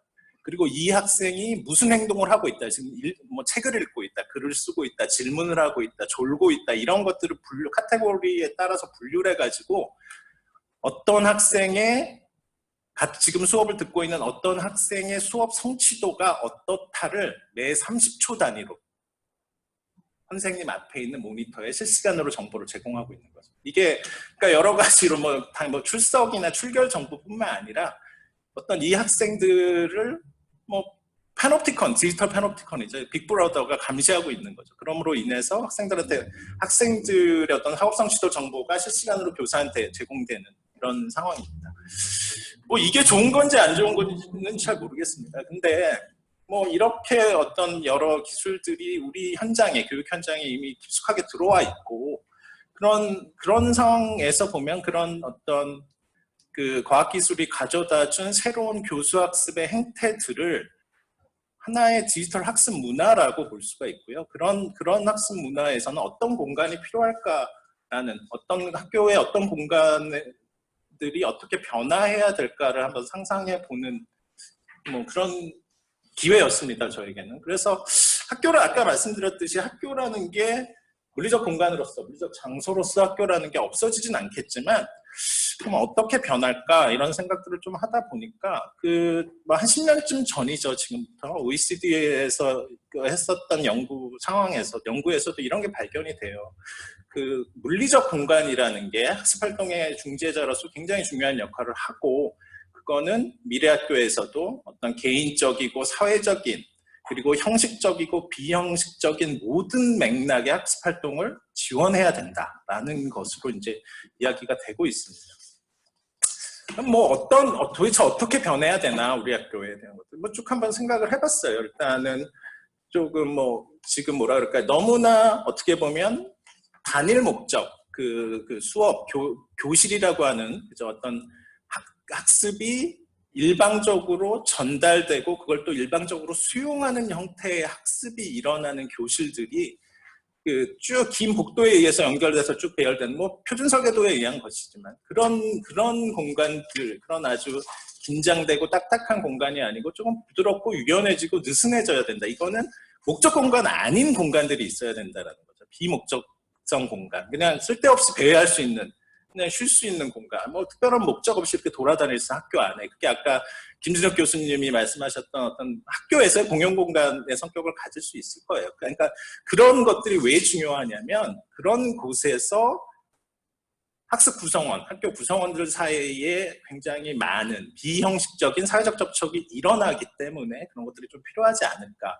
그리고 유연해야 된다라고 하는 것은 굉장히 다양한 학습 활동으로 디지털 기반의 어떤 학습 시대에는 똑같은 교과목에 똑같은 교육 목적을 달성하기 위해서도 각각의 학생들마다 다른 학습의 행태들이 일어납니다. 개별 맞춤형 학습 경험이 제공될 수 있는 공간으로 그런 여러 다양한 학습 활동을 받아줄 수 있는, 그러기 위해서는 뭐 물리적으로 자유롭게 뭐 가변성을 가져야 되고, 뭐 확장되고 뭐 내지 분절될 수도 있어야 되고, 교구나 가구, 집기류의 배치도 자유로워야 될 것이고, 뭐 이런 생각들이 조금 들었고요. 그 다음이 조금은 뭐라 그럴까요? 좀 다채로워졌으면 좋겠다라는 생각을 해봤습니다. 이거는 너무나 지금은 아까도 말씀드린 그 교실이라는 똑같은 형태와 사이즈와 어떤 이렇게 균질적인 이데올로기, 그 산업화 시대 표준화 이념에 의한 아주 균질적인 공간들로 되어 있는 것들 말고 뭐 좀 사이즈도 다르고 볼륨이 좀 다르고 형태가 좀 다르고 높낮이, 재료, 색채 뭐 이런 것들이 조금 다른 공간들로 만들어진 다채로운 공간들로 되는 게 좋겠다. 그게 아까 말씀드렸듯이 약간 뭐라 그럴까요? 좀 이렇게 개별화된 학습 활동을 지원할 수 있는 공간이었으면 좋겠다. 그다음에 뭐 이렇게 조금은 우리가 학생들을 더 이상 어떤 뭐 감시와 통제의 대상으로 볼 것이 아니라면, 어떤 차이와 다름을 인정해 준다면 개인화된 공간, 개별화된 공간, 소규모의 공간, 포켓 공간들, 그런 어떤 친밀한 사회적 접촉이 일어날 수 있는, 소통이 일어날 수 있는 공간, 소규모 그룹들이 토의할 수 있는 공간, 이런 것들이 조금 많아지면 좋겠다, 이런 생각을 해봤습니다. 마지막에 어떤 방향이 뭐 개방과 확장에 대한 이야기고요. 이거는 그냥 물리적인 공간이 개방되고 확장되는 게 아니고 사회문화적인 어떤 관점까지를 포함한 이야기라고 할 수 있겠습니다. 그래서 내부와 외부 공간이 아주 유기적으로 연결되는 거. 그럼으로써 학생들이 외기에 잠깐 접하면서 꽉 막힌 교실에서 나와가지고 어떤 뭐 계절이 변화하는 걸 느낄 수 있는 어떤 자연 현상 이런 것들을 체감할 수 있는 공간들이 조금 필요하다. 그런 것들을 떠나서 또 하나는 이제 학교가 외부 세계, 그 담장 밖의 외부, 커뮤니티나 지역이나 어떤 산업과 지역의 산업이나 어떤 전문가들과 연계될 수 있는 그런 학습 공동체로서 역할하는 그런 쪽으로 가기 위해서는 개방과 확장의 어떤 전략들이 미래학교에서는 필요할 것이다라는 생각을 했고요. 그게 결국에는 지금 우리 교육이 직면하고 있는 여러 이슈들이 있습니다. 뭐 학령 인구가 감소한다든가 평생교육의 문제라든가 친환경 녹색학교, 교육시설 복합화 뭐 여러 가지 이런 이슈들하고 맞닿아 있다. 결국 개방과 확장의 어떤 전략이 그런 것들을 좀 볼 수 있었고요. 뭐 이러이러한 것들을 가지고 미래 학교를 상상해 봤더니 뭐 이런 식으로 정리가 되는 것 같아요. 뭐 별다른 게 없고 뭐라 그럴까요? 좀 획일적이고 표준화된 쪽의 이데올로기였다면 이제는 좀 개별화되고 다양하고 다원성을 좀 존중하는 그리고 그런 것들이 공간에도 좀 이렇게 투영됐으면 좋겠다. 그래야 되지 않을까라는 생각을 했고요. 근데 재밌는 거는 그러니까 미래학교의 모습이 어땠으면 좋겠다라고 상상했던 것이 지금 우리가 뭐 꼭 학교가 아니더라도 그냥 여러 건축물 중에서 이러이러한 것들이 있으면 좋은 공간이다, 좋은 건축이다라고 생각했었던 것들하고 그렇게 크게 다르지 않아요. 모르겠습니다. 제가 저만 그렇게 생각하는지 모르겠는데 그런 것들이 지금도 어디 이제 뭐 내부와 외부 공간이 이렇게 잘 연결되고 유기적으로 그다음에 뭐라 그럴까 좀 뭐 이렇게 아주 목적 기능만을 위한 목적 공간들이 쭉 긴장되지 않고 조금 이렇게 이완될 수 있는 공간들 그런 게 훨씬 더 좋은 공간이고 좋은 건축이라고 생각을 하기 때문에 그런 것들이 조금 뭐 필요하지 않을까. 그것은 결국 교육이 굉장히 뭐 지금 어떤 이 코로나 팬데믹이나 아니면 뭐 4차 산업혁명이나 아니면 그 전에 여러 요인에 의해서 막 변화를 요구받고 막 그랬지만 아주 그런 동요 속에서도 교육의 목적이나 존립 이유가 변하지 않았었던 것처럼 건축이라는 분야도 건축이 본질적으로 추구해온 가치는 변하지 않는다. 그 가치 중에 하나가 건축은 물리적 공간을 매개로 인간사회의 접촉을 활성화하는 쪽으로 그게 좋은 건축이고 좋은 공간이었다라는 거죠. 그리고 그런 가치를 우리가 계속 유지해 나간다면 그것은 또 미래교육에서 요구하는 아까 말씀드렸었던 어떤 소프트 스킬의 배양 이쪽하고 정확히 공명하고 있다라는 것을 발견할 수 있었습니다. 따라서 뭐 그래서 뭐 많이 아시는 이런 뭐 말인데 적어도 학교에서는 교육이 공간을 변화시키고 공간도 교육을 변화시킨다. 그래서 공간이 곧 교육이다. 뭐 요 정도로 이야기할 수 있을 것 같습니다. 감사합니다. 네, 수고하셨습니다. 다음은 또 바로 이어서 우리 녹색환경연구원의 송병준 박사님 준비되셨는지요? 예, 됐습니다. 장시간 좀 기다리셨는데 일단 진행을 해도 괜찮겠죠? 예, 예, 그러면 발표를 해주시기 바랍니다. 박수 부탁드립니다.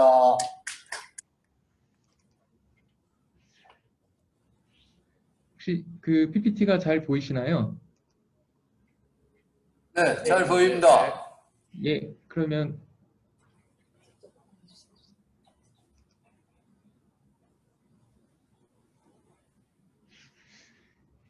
예, 안녕하세요. 저는 한국교육녹색환경연구원의 송병준입니다. 이렇게 의미 있고 좋은 자리에 나와서 같이 말씀을 좀 드릴 수 있게 시간을 배려해 주셔서 감사합니다. 사실은 제가 지금 강의하는 시간이 55분까지인데요. 계획상으로는 지금이 사실은 55분입니다. 그래서 제가 최대한 빨리 하도록 하겠습니다. 근데 마침 제가 오늘 드리고 싶었던 얘기들이 앞에서 뭐 사무관님과 교수님들께서 이미 말씀을 많이 해주셔서 많은 부분이 중복되는 것 같습니다. 그래서 짧게 할 예정이고요. 오늘 제가 드릴 말씀은 그린 스마트 스쿨이라는 정책이 결국에는 아시는 것처럼 학교 공간 혁신 사업을 기조로 해서 이게 발전된 것 같습니다. 그래서 공간 혁신과 관련된 업무를 진행했었던 연구자로서 제가 알고 있는 이 그린스쿨에 대한 어떤 이해 그리고 사업에 대한 이해 이런 것들을 좀 정보를 드린다고 좀 해봤습니다.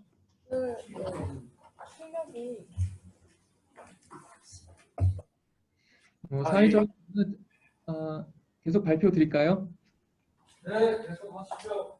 예, 그린스마트 배경은 이미 그 여러 교수님들께서 말씀하셨던 것처럼 지금 뭐 사회적으로 코로나라든지 뭐 이런 이슈들 그리고 삶의 질이 향상이 되면서 아파트라든지 이런 공간에 대한 고품질화가 되는데 마찬가지로 교육 공간도 고품질화를 원하고 있고 또한 교육 과정도 계속 주기적으로 바뀌고 있는데 그 교육 과정을 대응하기 위한 교육 공간도 바뀌는 것이 어떤 그 배경으로 알고 있습니다. 그리고 경기부양책으로 우리나라에서 한국판 뉴딜 정책을 발표했습니다. 그 중에는 뭐 10개 대표 과제가 있고 총 20개의 세부 과제가 있는데 그 중에 이제 한 개로서 그린 스마트 스쿨이라는 사업이 들어가게 됐습니다. 그래서 어떤 사회적 문화적 배경과 그리고 국가의 정책적인 그런 배경에 의해서 그린 스마트 스쿨이라는 사업이 이제 진행되게 돼 있는데 이미 아까 말씀드린 것처럼 학교 공간 혁신 사업이라는 것이 어느 정도의 기조가 좀 되는 것 같습니다. 그래서 이것을 근거로 좀 발전된 모습을 하고 있고 지금 현재 교육부에서는 교육시설 5개년 기본계획이라는 거를 작성 중에 있습니다. 그래서 저도 인발부에서 같이 지원을 해드리고 있는데 아직까지는 구체적인 연말까지 작성을 하게 되기 때문에 구체적인 것은 나오지 않았지만 지금 우리가 오늘 발표된 내용들 크게 4가지 방향에 대해서는 변함이 없이 그린 스마트 스쿨이 진행이 될 예정으로 알고 있습니다. 일단은 21년부터 25년까지는 18.5조 원이라는 사업비를 들어서 대상 물량 지금 예상하기로는 약 한 2,835동 정도를 진행하는 사업으로 그렇게 이해하시면 될 것 같습니다. 뭐 전국에 있는 학교 시설 현황인데요. 결국 말씀드리고 싶은 건 어쨌든 표준 설계에 의한 70년대, 80년대 학교들이 이미 개축 대상 학교로 많이 있다라는 것 아까도 말씀하셨죠. 그래서 이 그린 스마트 스쿨이라는 것이 대부분 이제 개축되어지는 아까 보셨던 그 많은 물량의 개축되어지는 학교들이 대상이 될 텐데 2019년도 학교 공간 혁신 사업을 기조로 해서 이것을 중심으로 그럼에도 불구하고 어떤 미래지향적인 지속 가능성을 중점으로 한 사업이 이제 그린 스마트 사업으로 보시면 될 것 같습니다. 그래서 학교 공간 혁신 사업을 들여다보면 단순한 환경 개선 측면의 사업이 아니라 학교 전체가 변화하는 새로운 패러다임의 사업이라고 볼 수 있을 것 같습니다. 그래서 이게 학교 운영자 그리고 교육을 하고 있는 소프트웨어를 가르치는 교사 선생님 그리고 시설 전문가가 같이 모여서 작업을 해야 되는 학교 전체가 변해야 되는 그런 사업으로 이해하시면 될 것 같습니다. 그 그린 스마트 조성에 이제 4가지 원칙이 있는데 먼저는 이제 공간 혁신에 대한 부분이 될 것 같습니다. 그래서 유연하고 창의적이고 다양한 공간을 갖는 그런 사업이 돼야 될 것 같고 기존에는 이제 공급자 중심의 사업이었다면 이제 사용자가 요구하는 사용자 중심의 소유자 중심의 학교 공간으로 바뀌어야 된다라는 것 그리고 가장 중요한 것이 미래형 학교 교육부에서 얘기하고 있는 미래형 학교는 제가 이해하기로는 수준이 높아지는 학교의 모습도 있겠습니다만 각 학교가 특색을 갖고 그 지역의 특색에 맞게 또는 각 학교의 비전이나 학교의 운영의 어떤 목표라든지 이런 거에 맞게 특색을 갖고 있자 하는 것이 공간혁신에서 또 중요한 포인트가 아닐까 그렇게 생각이 되고 있습니다. 이미 공간혁신을 통해서 2019년도 그리고 올해 지금 보시는 것처럼 많은 사업을 좀 진행을 하고 있는 상황이고요. 영역단위라는 사업에서는 촉진자라는 어떤 전문가를 통해서 공간의 재구조화를 같이 꾀하고 있고 또 학교 단위 사업 전체가 개축이 된다든지 많은 분량이 이제 리모델링 되는 사업에서는 사전기획자라는 전문가가 참여를 해서 학교별 비전이라든지 교육 방향을 수립하고 이제 전체적인 마스터 플랜을 잡아가는 그런 업무들을 하고 있습니다. 두 번째로는 그린 학교, 생태형 학교에 대한 모습이 있겠고요. 현재는 이제 학교가 신설이 되거나 또는 큰 물량의 개축이나 리모델링이 될 때 지금 보시는 것처럼 각종 인증을 받게끔 되어 있습니다. 많은 부분의 인증을 받게 되어 있는데 아마 그린 스마트 사업에서는 이런 기준들이 조금 일부 상향될 것 같습니다. 그래서 신설일 경우에 또는 기존 학교일 경우에 대한 목표치를 설정하고 그거에 맞는 사업이 진행될 것 같고 또 2021년도부터 뭐 2025년도까지 단계별로 성능에 대한 목표치를 따로 설정을 해서 지금 진행하는 것으로 알고 있습니다. 또 스마트형에 대한 교실에 대한 요구도 굉장히 많은데요. 사실은 교육부에서 얘기했었던 스마트는 단순히 교실에만 국한되는 것이 아니라 스마트 시티 속에서 모든 것이, 그러니까 운영이라든지 관리라든지 교육이라든지 이런 것들이 이제 스마트형으로 구현될 수 있는 것들을 얘기하고, 그런 것들이 이제 연도별로 단계별 적용되는 것을 얘기하고 있습니다. 지금 사례로 보여드리는 것은 일부 교실에 한해 있는 스마트 교실이지만, 이제 그린 스마트 학교에서는 학교 전체가 스마트화 된다라든지, 아니면 학생들 개개인별로 단말기를 사용하는 것이 많기 때문에 사실은 앞으로는 이런 스마트 첨단 교실보다는 일반 교실에서 이런 모든 강의가 이루어질 수 있을 것도 같습니다. 또 중요한 것은 그 지역과 연계될 수 있는 학교시설 복합화에 대한 부분이 굉장히 중요하고요. 우리 지금 그 모임에는 최병관 교수님도 이 부분에 굉장히 전문가이시입니다만, 동탄 중초등학교라든지 이런 부분들처럼 학교 시설이 복합화돼야 되는 것이 앞으로 미래지향적인 학교에 있어서 굉장히 중요한 요소로 그렇게 말씀드릴 수 있을 것 같습니다. 그래서 이런 부분들을 가지고 사업을 이제 했었던 어떤 연구자의 입장으로, 그리고 오늘 온라인으로 또 오프라인으로 이렇게 참여하고 계신 분들이 앞으로 우리가 같이 해결해야 될 사실은 동역자거든요. 그래서 제가 느꼈었던 얘기를 몇 가지를 좀 드려보려고 하고 있습니다.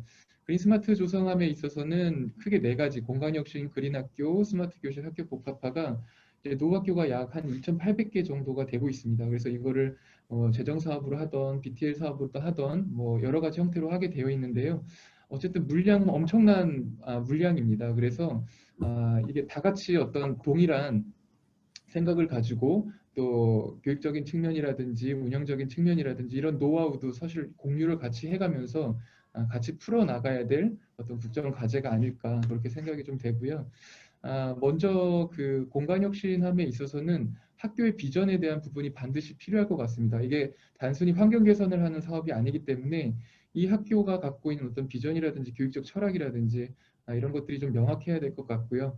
단순히 리모델링을 교실 한 칸을 한다 하더라도 그런 철학이 좀 담겨져 있는 것이 공간혁신에 있어서 굉장히 중요한 이슈이기 때문에 교육 분야 전문가, 그리고 행정 운영에 대한 전문가, 그리고 우리와 같은 건축 전문가가 같이 코업을 통해서 이 업무를 진행하는 것이 좀 필요할 것 같습니다. 그래서 올해부터는 그런 작업들을 위해서 사전기획이라는 명칭의 업무들도 어떤 프로세스가 생겼는데요. 앞으로 그린 스마트 사업에서도 이 사전기획이 계속 만약에 진행이 된다면 아까 우리 학회에도 교육시설 특별위원회라든지 이런 전문가 그룹이 있는데 이런 전문가 분들이 같이 좀 코업을 통해서 이 많은 물량의 학교들의 개선을 위해서 좀 힘써야 되지 않을까, 그렇게 생각이 되고요. 에너지 녹색 부분에 있어서는 기존까지는 신재생 에너지 생산하는 데 있어서 포커스가 맞춰져 있었는데, 사실은 앞으로는 이 에너지를 어떻게 효율적으로 관리하고 사용하느냐에 대한 부분이 포커스일 것 같습니다. 이제 그 중에 하나가 뱀스라든지 이런 부분이 될 텐데요.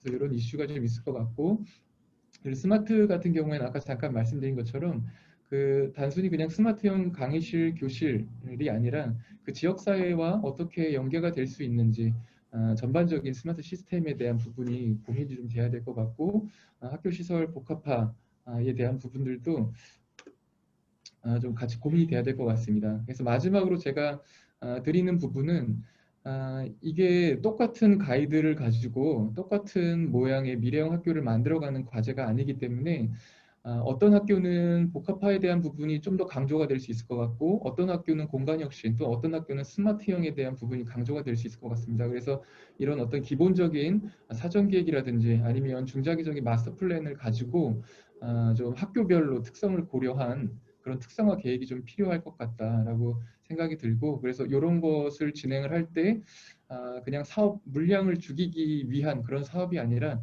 정말 우리 학생들을 위한 그런 이제 학교를 만들기 위해서 사전적인 이런 기획과 준비가 좀 많이 필요하지 않을까 생각이 됩니다.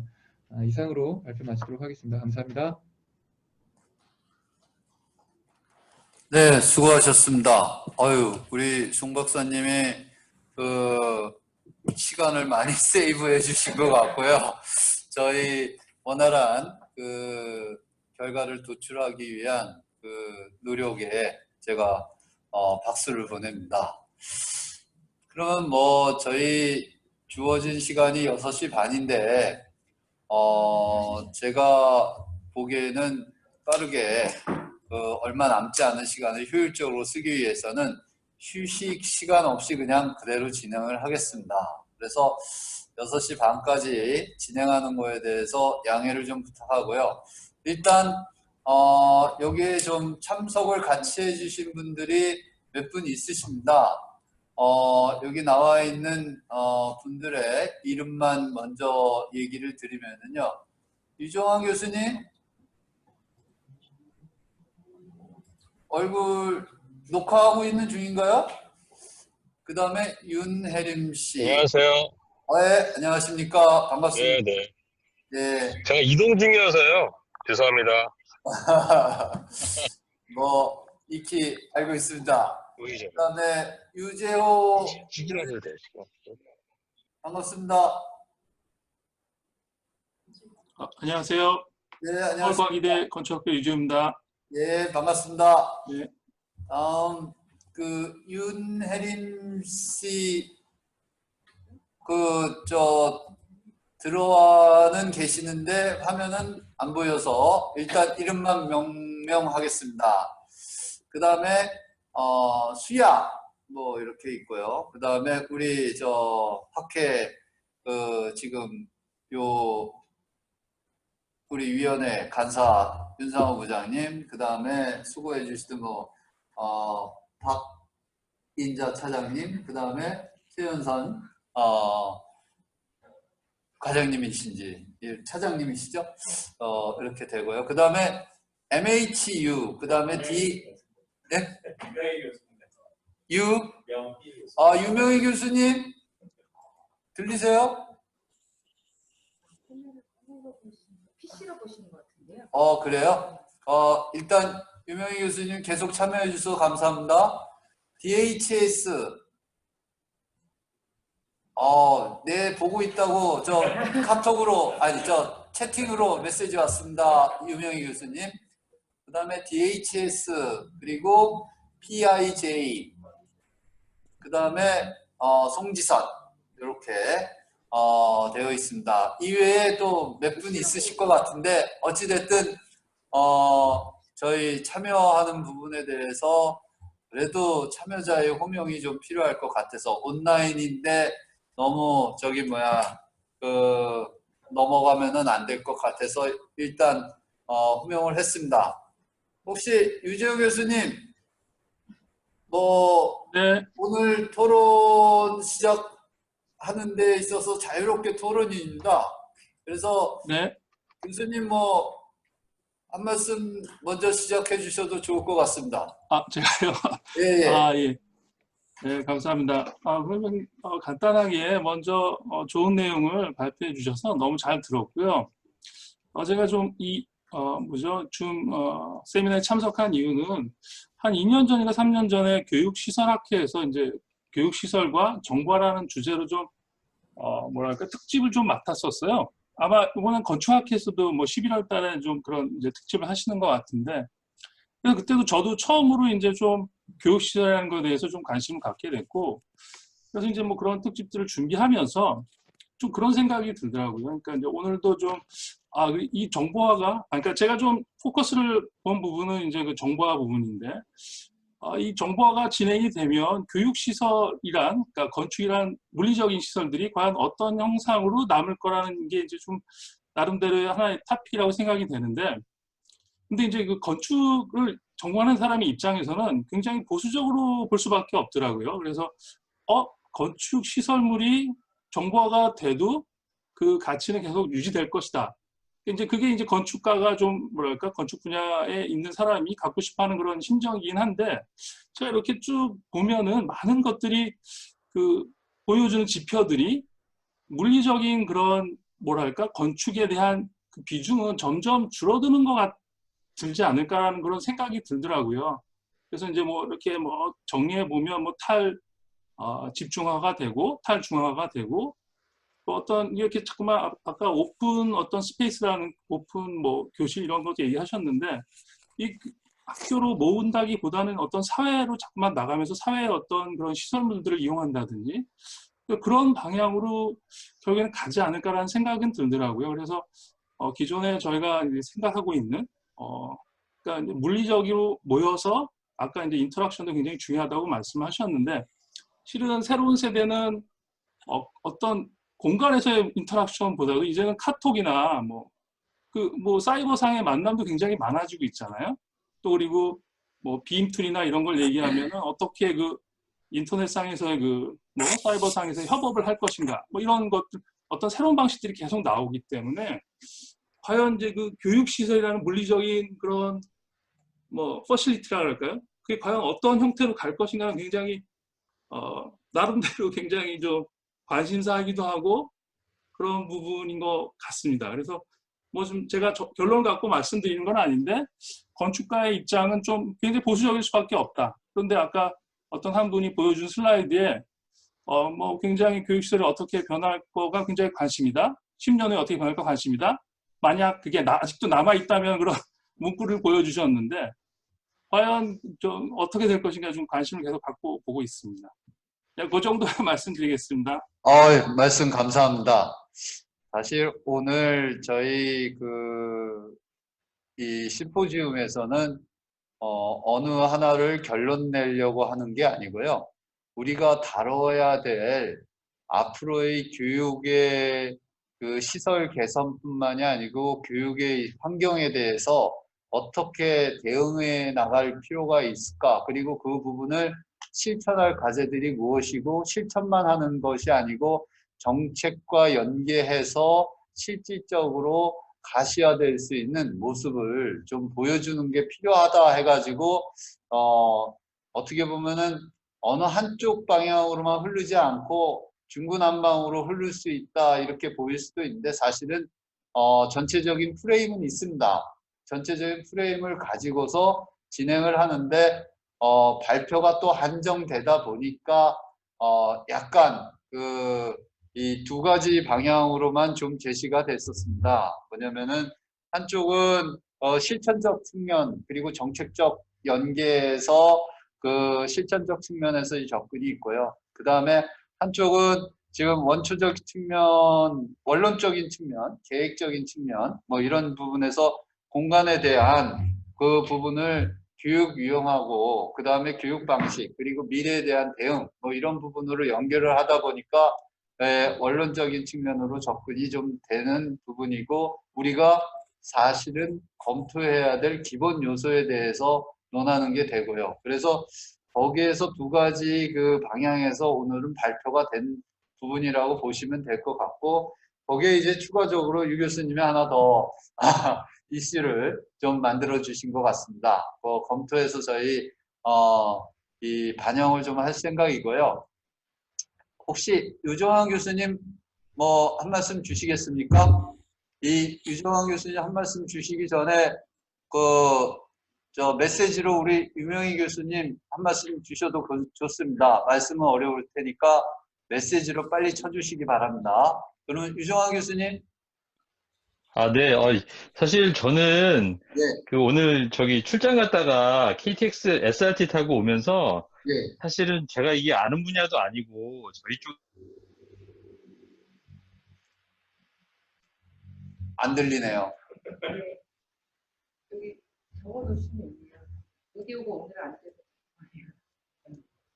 지금 부정하시는 뭐 일단 그리고 또 학교 환경이나 예. 뭐 시설적인 면에서 굉장히 개선돼야 될 부분이 많구나라는 걸 저는 좀 오히려 느꼈었습니다. 아무튼 강의 너무 감사하고요. 또 감사합니다. 아무튼. 네, 말씀 감사하고요. 저희 계속 이제 진행되는 내용에 학회에서 내용 공유할 거고 특히 11호로의 내용을 좀 봐주시면 좋을 것 같습니다. 저희 11호로에 들어가는 내용이 오늘 뭐 교육부에서 발표했던 내용, 그 다음에 녹색환경연구원에서 발표했던 내용들이 담아져 있고요. 그 다음에 스마트 스쿨에 대한 내용들도 담아져 있고요. 그 다음에 특히 이제 건축 공간 혁신 방안에 대해서도 글이 들어가 있고요. 그리고 그린 스마트 스쿨 실천 방안으로서 정책적이고 사용자 참여고 안전한 학교 측면에서 접근하는 부분하고요. 그리고 미래 학교에 대한 대응 방향으로서 그 교육 정책에 대한 공간 혁신 방향까지 이번에 11월호 특집에 들어가 있으니까 관심 갖고 봐주시면 될 것 같고, 이미 말씀드린 바와 같이 이게 단초가 돼서 저희 건축학회 교육특별위원회 계속 이 지속적으로 연구도 하고 정책 참여도 하고 실천적인 그러한 내용들 교육부하고 같이 해서 진행할 생각이고요. 거기에 같이 녹색 환경연구원하고 그 다음에 그 에듀맥하고 이렇게 좀 같이 끌고 나갈 생각입니다. 거기에 이제 지금 건축 공간 혁신 부분에 있어가지고 사실은 상당히 처음부터 인볼브해서 지금까지 끌고 오고 계시는 최병관 부회장님의 그 말씀을 좀 듣는 게 또 중요할 것 같습니다. 그래서 마이크를 한번 넘기도록 하겠습니다. 예, 안녕하세요. 온라인으로 인사드립니다. 여러분들이 또 이렇게 많이 관심을 가져주시고, 이렇게 하는 것 자체가 교육시설 발전에 이게 초석이 되지 않나, 이렇게 생각이 들고요. 지금 여러 가지 작업들이 지금까지 해왔고, 또 앞으로도 계속 해갈 겁니다. 근데 이제, 교육 쪽에 관련돼서 교육시설, 교육 내용에 대해서는 얘기를 별로 않지만, 교육시설 쪽에 대한 얘기는 지금까지 굉장히 많이 해왔죠. 어느 분은 최근에 감옥보다도 못하다, 이런 얘기까지도 하시면서. 근데 이제 이런 부분들이 저희가 이제 극복을 해야 될 것 같습니다. 그렇다고 해서 이거를 학교 건축으로 하시는 분들이 잘못된 것도 아니고, 지금 이거는 사실은 예산 부분서부터 시작해서 운영하시는 거, 그 다음에 그거를 직접 또 교육시설을 활용해서 또 교육을 하시는 교사분들, 그 다음에 또 이거를 또 또 운영 시설을 또 이렇게 건립하기 위해서 거기서 또 시설과에서 애쓰시는 또 그 담당자들, 이런 데에 대한 그런 전반적인 시스템이라고 해야 될까요? 이런 것들이 지금 우리가 신문지상이라든지 아니면 외국의 유명한 학교들에서 보는 학교를 만들지 못하는, 다 복합되어 있습니다. 그래서 그 부분을 하나하나 어떻게 개선해 가면서 갈 거냐, 이게 가장 중요한 것 같고요. 지금 우리가 교육시설이 가야 될 방향은 2015 개정 교육과정에 다 남아 있습니다. 벌써 2015년도면 벌써 한참 지났지 않습니까? 그런데도 불구하고 그런 걸 추구하자고 얘기를 했는데도 불구하고 교육시설에서는 변화가 없다는 겁니다. 네. 그러니까 뭐냐면 그거 자체를 이해도 못하고 있고요. 그러니까 심지어는 제가 한 30년 동안을 교육시설만 했는데 컴퓨터실 의자 하나 바꾸는 거를 못했습니다. 그러니까 어느 정도인지 아시겠죠? 그러니까 이런 것들이 우리가 왜 바꿔야 되는지, 사실은 선생님들이 먼저 그거를 교육 내용과 관련해서 얘기를 해주면 금방에 바뀔 수 있는데요. 지금 우리 선생님들 교육 혁신을 위한 우리 공간 혁신을 하는 가장 근본적인 이유인데, 교육 혁신이 안 되는 게 또한 굉장히 큰 문제 중에 하나입니다. 그러니까 공간이 안 바뀝니다. 저는 어느 분이 감옥 갔다고 말씀을 하셨지만, 지금과 같은 우리나라 교육 시스템에서는 지금과 같은 학교가 최적화된 시설입니다. 단지 생활 공간이 교육 공간으로서만 말씀드리는 겁니다. 그리고 생활 공간은 정말 열악하죠. 네. 그러니까 지금 이제 저희가 이런 것들을 앞으로 얘기할 때는 조금 이렇게 서로 공유를 하시고, 저도 지금까지 해오면서 지금 문제점이 있었던 것들도 얘기도 드리고, 그 교육 과정을 좀 설명을 하면 아마 교육시설 방향을 금방에 아실 거예요. 여기 교육을 하시든 안 하시든 이런 것들이요. 그런 측면에서 모두 다 같이 얘기를 하고, 같이 이렇게 토론도 하고, 이렇게 같이 공유를 하면 이제 한 방향으로 갈 수 있는데, 지금도 보면은 교육과정을 제외한 얘기들만 하고 있습니다. 지금 아까 뭐 꿈단 교실 말씀을 하셨지만 꿈단 교실이요. 교육과정, 교육 내용, 교육 방법을 생각하지 않는 꿈단 교실은 나중에 몇 년 후에 또 실패작으로서 아마 또 얘기가 될 겁니다. 그 얘기는 왜 그러냐면 지금 우리가 교육의 몇백 년 사이에서 우리 시설 쪽에서 뭘 외쳤겠습니까? 1인당 교수 학습 면적을 늘리려고 했습니다. 그렇게 해야 뭔가 다양한 그 활동을 할 수 있으니까. 근데 꿈단 교실에서는 가장 큰 문제가 뭐냐면 1인당 학습 면적을 확 줄여놨어요. 왜냐하면 많은 시설을 교실에다 해줘야 되니까. 근데 저는 완전히 역행하고 있는 것 중에 하나죠, 그게. 그러니까 우리가 근본적인 걸 조금 우리가 서로 공유하면서 앞으로 어떻게 해갈 거냐, 이 얘기를 조금씩은 해가야 될 거라고 생각합니다. 이번에 이제 그 그린 뉴딜 사업에서도 마찬가지입니다. 뭐 그린 뉴딜 하면은 맨 그 액티브 쪽 디자인만 생각하고 계시잖아요. 근데 액티브 디자인 갖고 그 얼마나 해결을 할 것 같습니까? 디자인 쪽에서 패시브 디자인을 해줘야 되는데 그것도 뭐 공기도 요즘 뭐 팬데믹 이후에 굉장히 중요하잖아요. 그럼 그걸 어떻게 할 거냐, 패시브 쪽에서. 해결 방법들이 있는데 그런 것들을 고민을 해주시고 이번에는 그린 뉴딜 사업에서 만약에 그런 쪽에서 패시브 쪽에서는 뭘 할 거고 액티브 쪽에서는 뭘 할 건지 이런 것도 서로 얘기해가면서 이렇게 얘기를 자꾸 우리 공유를 하고 같은 생각을 가지고 이렇게 추진을 해야 똑같이 좋은 학교를 만들 수 있지 않겠느냐. 그래서 전반적으로 저는 이제 다시 한번 말씀드리면 내년에 생기는 뉴딜 사업도 마찬가지 2015 개정 교육과정을 바탕으로 하지 않는 공간혁신 사업은 똑같은 얘기를 할 겁니다. 열린 교육에 뭐 열린 교실 할 때 뭐 문제점 얘기도 하셨지만 그런 문제점 똑같이 발생할 거거든요. 근데 간단한데도 불구하고 그거를 우리가 강조하고 있다는 겁니다.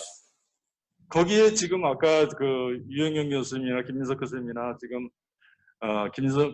김진욱 교수님 또 우리 송병준 뭐 국장님 뭐 다 얘기하셨을 때 좋은 얘기들이 거기에 다 바탕이 돼 있거든요. 근데 이제 그거를 놔두고 얘기를 하니까 자꾸 이제 너무 이게 교육하는데 이제 뭐 그냥 생활 공간만 개선했다든지 이런 얘기가 자꾸 얘기가 나올 수밖에 없거든요. 그래서 그런 부분을 한번 또 우리 그 교육시설특별위원회들이 생겼으니까 그런 자리를 빌어서 그 교육과정에서는 뭐 얘기하고 있는지 한번 얘기도 한번 이렇게 하면 또 그거에 대한 대안들이 또 굉장히 많으실 거예요. 지금 아이디어들 다 갖고 계시니까. 그러면서 이렇게 쭉 진행을 하면 될 것 같습니다. 그래서 저희도 또 이번에 그 교육시설 특별위원회가 생기면서 같이 공유하실 수 있는데 여러 교수님들이 있다는 거가 굉장히 중요한 것 같습니다. 예. 감사합니다. 이게 짧게 마무리하겠습니다. 말씀 감사합니다. 뭐 지금 뭐 저희가 나온 내용들은 사실 다 검토해야 될 내용이고 봐야 될 내용이라고 생각이 들고요. 지금 유명희 교수님이 그래도 그 채팅으로 올려주셨습니다. 제가 다 읽어볼까요? 살짝 지켜보고 가려고 했는데 귀한 자리에 초대해 주셔서 감사드립니다. 지난 2년간 학교 공간 혁신 총괄로서 그린 스마트인데 스카트라고 했습니다. 스마트 미래 학교의 큰 규모와 속도에 걱정이 많습니다. 지역과 학교의 정체성과 학습자 중심, 지속 가능성, 미래 학교의 철학, 무엇보다도 학교 공간 혁신 프로젝트에서 빛났던 참여 디자인의 철학이 묻히고 효율성 중심이 거대한 시설 사업으로 전략하지 않도록 여러 주체와 분야의 충분한 논의와 협의와 실험이 필요하리라 봅니다. 여기까지가 이제 다 저희한테 주시는 메시지인 것 같습니다. 이것까지 또 뒤에 것까지 다 뭐 얘기하기는 좀 그럴 것 같고 읽어보신 걸로 공유되죠 지금 요 채팅에 대한 내용. 예, 다 읽어보시는 걸로 됐고요. 저희 이제 남은 시간이 얼마 많지가 않으니까 제가 생각하기에는 한 5분 정도밖에 없는데 오늘 발표해 주신 분들 각각 1분씩 한마디씩 좀 해주시는 걸로 해가지고 제가 서두에 말씀드렸듯이 결론은 없습니다. 잘 해보려고 하는 우리 노력이 건축학회에서 진행되고 있고, 그리고 그러한 부분에서 관계자들이 전부 다 서로 오픈해서 같이 머리를 맞대서 뭔가 도출하려고 하는 의지를 오늘 보여주는 심포지움이다. 이런 부분으로 정리를 하기 위해서 각 오늘 발표하셨던 두 가지 그런 어떤 흐름에서 제시했던 세 분과 두 분에 대한 내용에 각각 1분씩 뭐 듣고 마무리하도록 해보겠습니다. 자, 먼저 김민석 교수님 먼저 좀 해주시겠어요? 네, 뭐 발표 순서하고 별로 관계가 없는 것 같아서 네. 네, 제가 먼저 얘기하겠습니다. 일단 사실 저도 이쪽 분야에서 이렇게 뭐 잘 모르는 어떻게 보면 그런 인사 중에 하나일 것 같습니다. 근데 저도 오늘 얘기 듣고 또 준비도 하고 하면서 굉장히 많은 걸 느꼈고 굉장히 흥미를 느낀 부분이 일단 컸고요. 그런 다음에 더 느낀 건 이 부분도 굉장히 갈 길이 멀구나 라는 생각도 들었습니다.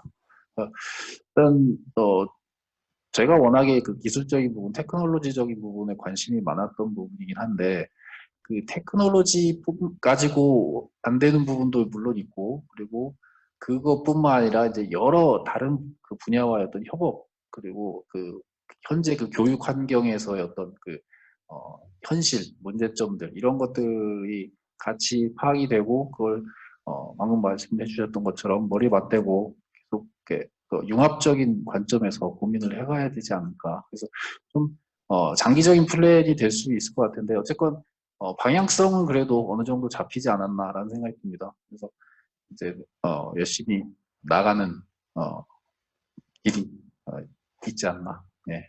분명히 좋은 결과가 나올 거라고 일단 생각이 되고, 네, 하여튼 네, 말씀 감사합니다. 정리는 제가 네, 할게요. 다음 유영현 교수님 말씀 주시기 바랍니다. 뭐 굉장히 유익한 자리였고요. 걱정하시는 저 유재호 교수님 뭐 미래 학교가 있을 것이냐, 안 없어집니다. 걱정 마시고요. 그러기 위해서 건축가들이 열심히 해야 될 거라고 생각을 하고요. 그러니까 아까 굉장히 많은 여러 슬라이드에 나왔었던 외국의 아주 좋은 학교들, 멋있는 공간들을 왜 우리가 못 가질까의 생각을 저는 다른 교육시설 아니고 다른 쪽도 마찬가지라고 보는데 그게 우리나라 건축가들의 역량이 떨어지기 때문이라고 절대 생각하지 않습니다.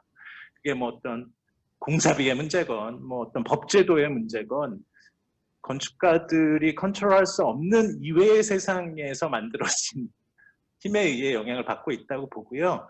이번에 우리 학회에서 만들어진 교육시설 특별위원회, 그런 것들을 조금 깨는 역할을 할 수 있는 위원회가 되기를 바람하지 않습니다. 감사합니다. 네, 말씀 감사합니다. 자, 그러면은 이제 그 원격으로 참여해 주신 그 송병준 박사님 한 말씀 해주시죠. 예, 알겠습니다. 그 마지막에 그 최병관 교수님께서 말씀해 주신 그 교육 과정을 먼저 이해하는 것이 중요하다라고 말씀 주신데 절대적으로 저도 공감하는 바고요. 사실은 우리가 건축 분야에 있어서는 전문가지만 교육에 대한 이해가 없으면 현장에서 올바른 공간을 제안하는 게 많이 어렵구나라는 걸 많이 느꼈습니다. 그래서 기회가 된다면 우리 학회에서 그런 워크숍이라든지 이런 게 있었으면 좋겠고, 더 나아가서는 교육 분야 전문가, 행정 분야 전문가들과 같이 워크숍을 통해서 그들의 어떤 방식이나 이런 것들을 이해하는 그런 워크숍도 있으면 좋겠다는 생각이 들었습니다. 감사합니다. 네, 말씀 주신 대로 저희 지속적인 워크숍이 계속 2탄, 3탄 들어갈 거니까 그때마다 참여해 주시기 부탁드립니다. 거꾸로. 네, 뭐 긍정적으로 답변 주셨습니다. 오늘 김진욱 교수님 스마트 스쿨에 대해서 발표해 주셨는데 마지막 한 말씀 해주시죠. 네, 전 유명희 교수님 우려에 공감을 합니다. 2년간 총괄기획과를 해보면서 이 사업도 결국은 5년 동안 10조가 넘는 돈이 투입이 될 텐데 일단 시작을 하면은 그것을 다시 수정하거나 이러기가 어려울 거기 때문에 양적 공급으로 갈 수밖에 없을 텐데요. 그렇다면은 이제 건축학회 특별위원회에 남은 시간이 많지 않다.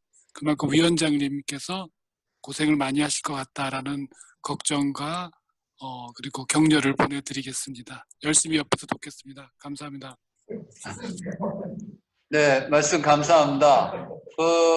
저희 이 지속적인 진행 부분에 있어가지고는 눈여겨봐 주시면 좋을 것 같고, 제가 마지막으로 하나 더 말씀드리고 싶은 거는 지금 대상이 2,835개의 노후학교에 대해서 진단이 필요한데 이 진단이 유식행위로 끝나지 않았으면 좋겠다 이런 생각이고, 저희 그 건축학회의 특별위원회를 구성원뿐만이 아니고 관계 같이 하는 분들이 모두 참여해서 노후학교에 대한 진단과 분석이 제대로 이루어진 다음에 우리 어떤 개선안에 대한 방안이 마련되면 좋을 것 같다는 생각이고, 여기에 좀 오늘 참여해 주신 분 외에 건축학회 차원에서 같이 노력을 하는 게 좋겠다는 그러한 의지를 한번 말씀을 드리고요. 이 의지는 또 옆에 계신 마지막까지 자리해 주시는 우리 건축학회 강부성 회장님한테 다시 한번 말씀드리면서 마지막 한 말씀 해주시면 좋을 것 같습니다. 갑자기 찔립니다. 중간에 나갔다 와서 학교에 다른 일이 있어서 좀 처리하고 있냐고 늦었고요. 이제 저는 그것을 상당히 의미 있게 보고 있는데 뭐냐면 우리나라의 좋은 건축물 정말 뒤에 좋은 사례가 있는데 학교도 마찬가지고 그런 게 없는 게 건축가의 문제가 아니고 우리가 건축가가 건축을 하는 행위였던 제약 요소 그거 문제라고 생각해요. 그래서 그 문제점을 제도를 이렇게 개선하는 게 핵심이라고 생각하고 있고 과거에는 건축하는 사람들이 그것이 뭔가 행정하는 사람이나 이런 사람들 또 국토부, 교육부 이런 사람들의 역할이라고 생각했는데 그렇게 몇십 년 이렇게 의지했는데 안 되니까 이제는 건축하는 사람들이 그거를 개선하는 데 앞장서야 된다 이렇게 생각하고 있고 또 저는 건축한 사람들이 여러 가지 능력이나 종합화 능력, 기획 능력 이런 게 이제 탁월한 것 같아요. 그래서 건축인데 그런 마음을 먹었으면 이제 계산하는 데 앞장서면 아주 좋은 성과가 있다고 생각하고 있고 충분히 가능할 것 같아요. 그래서 여기 아마 여기 계신 분들이 특별위원회로 많이 활동하실 것 같은데 특별위원회에 거는 기대가 아주 큽니다. 많은 역할 부탁드리겠습니다. 감사합니다. 네, 감사합니다. 좀 더 시간을 갖고는 싶은데 이미 우리가 할애된 시간이 지났습니다. 어쨌든 오늘 심포지움에 참석해 주시고 그 다음에 발표해 주신 모든 분들께 감사드리면서 오늘 심포지움 일정을 이것으로 마칠까 합니다. 수고들 많이 하셨습니다. 감사합니다. 수고하셨습니다. 수고하셨습니다.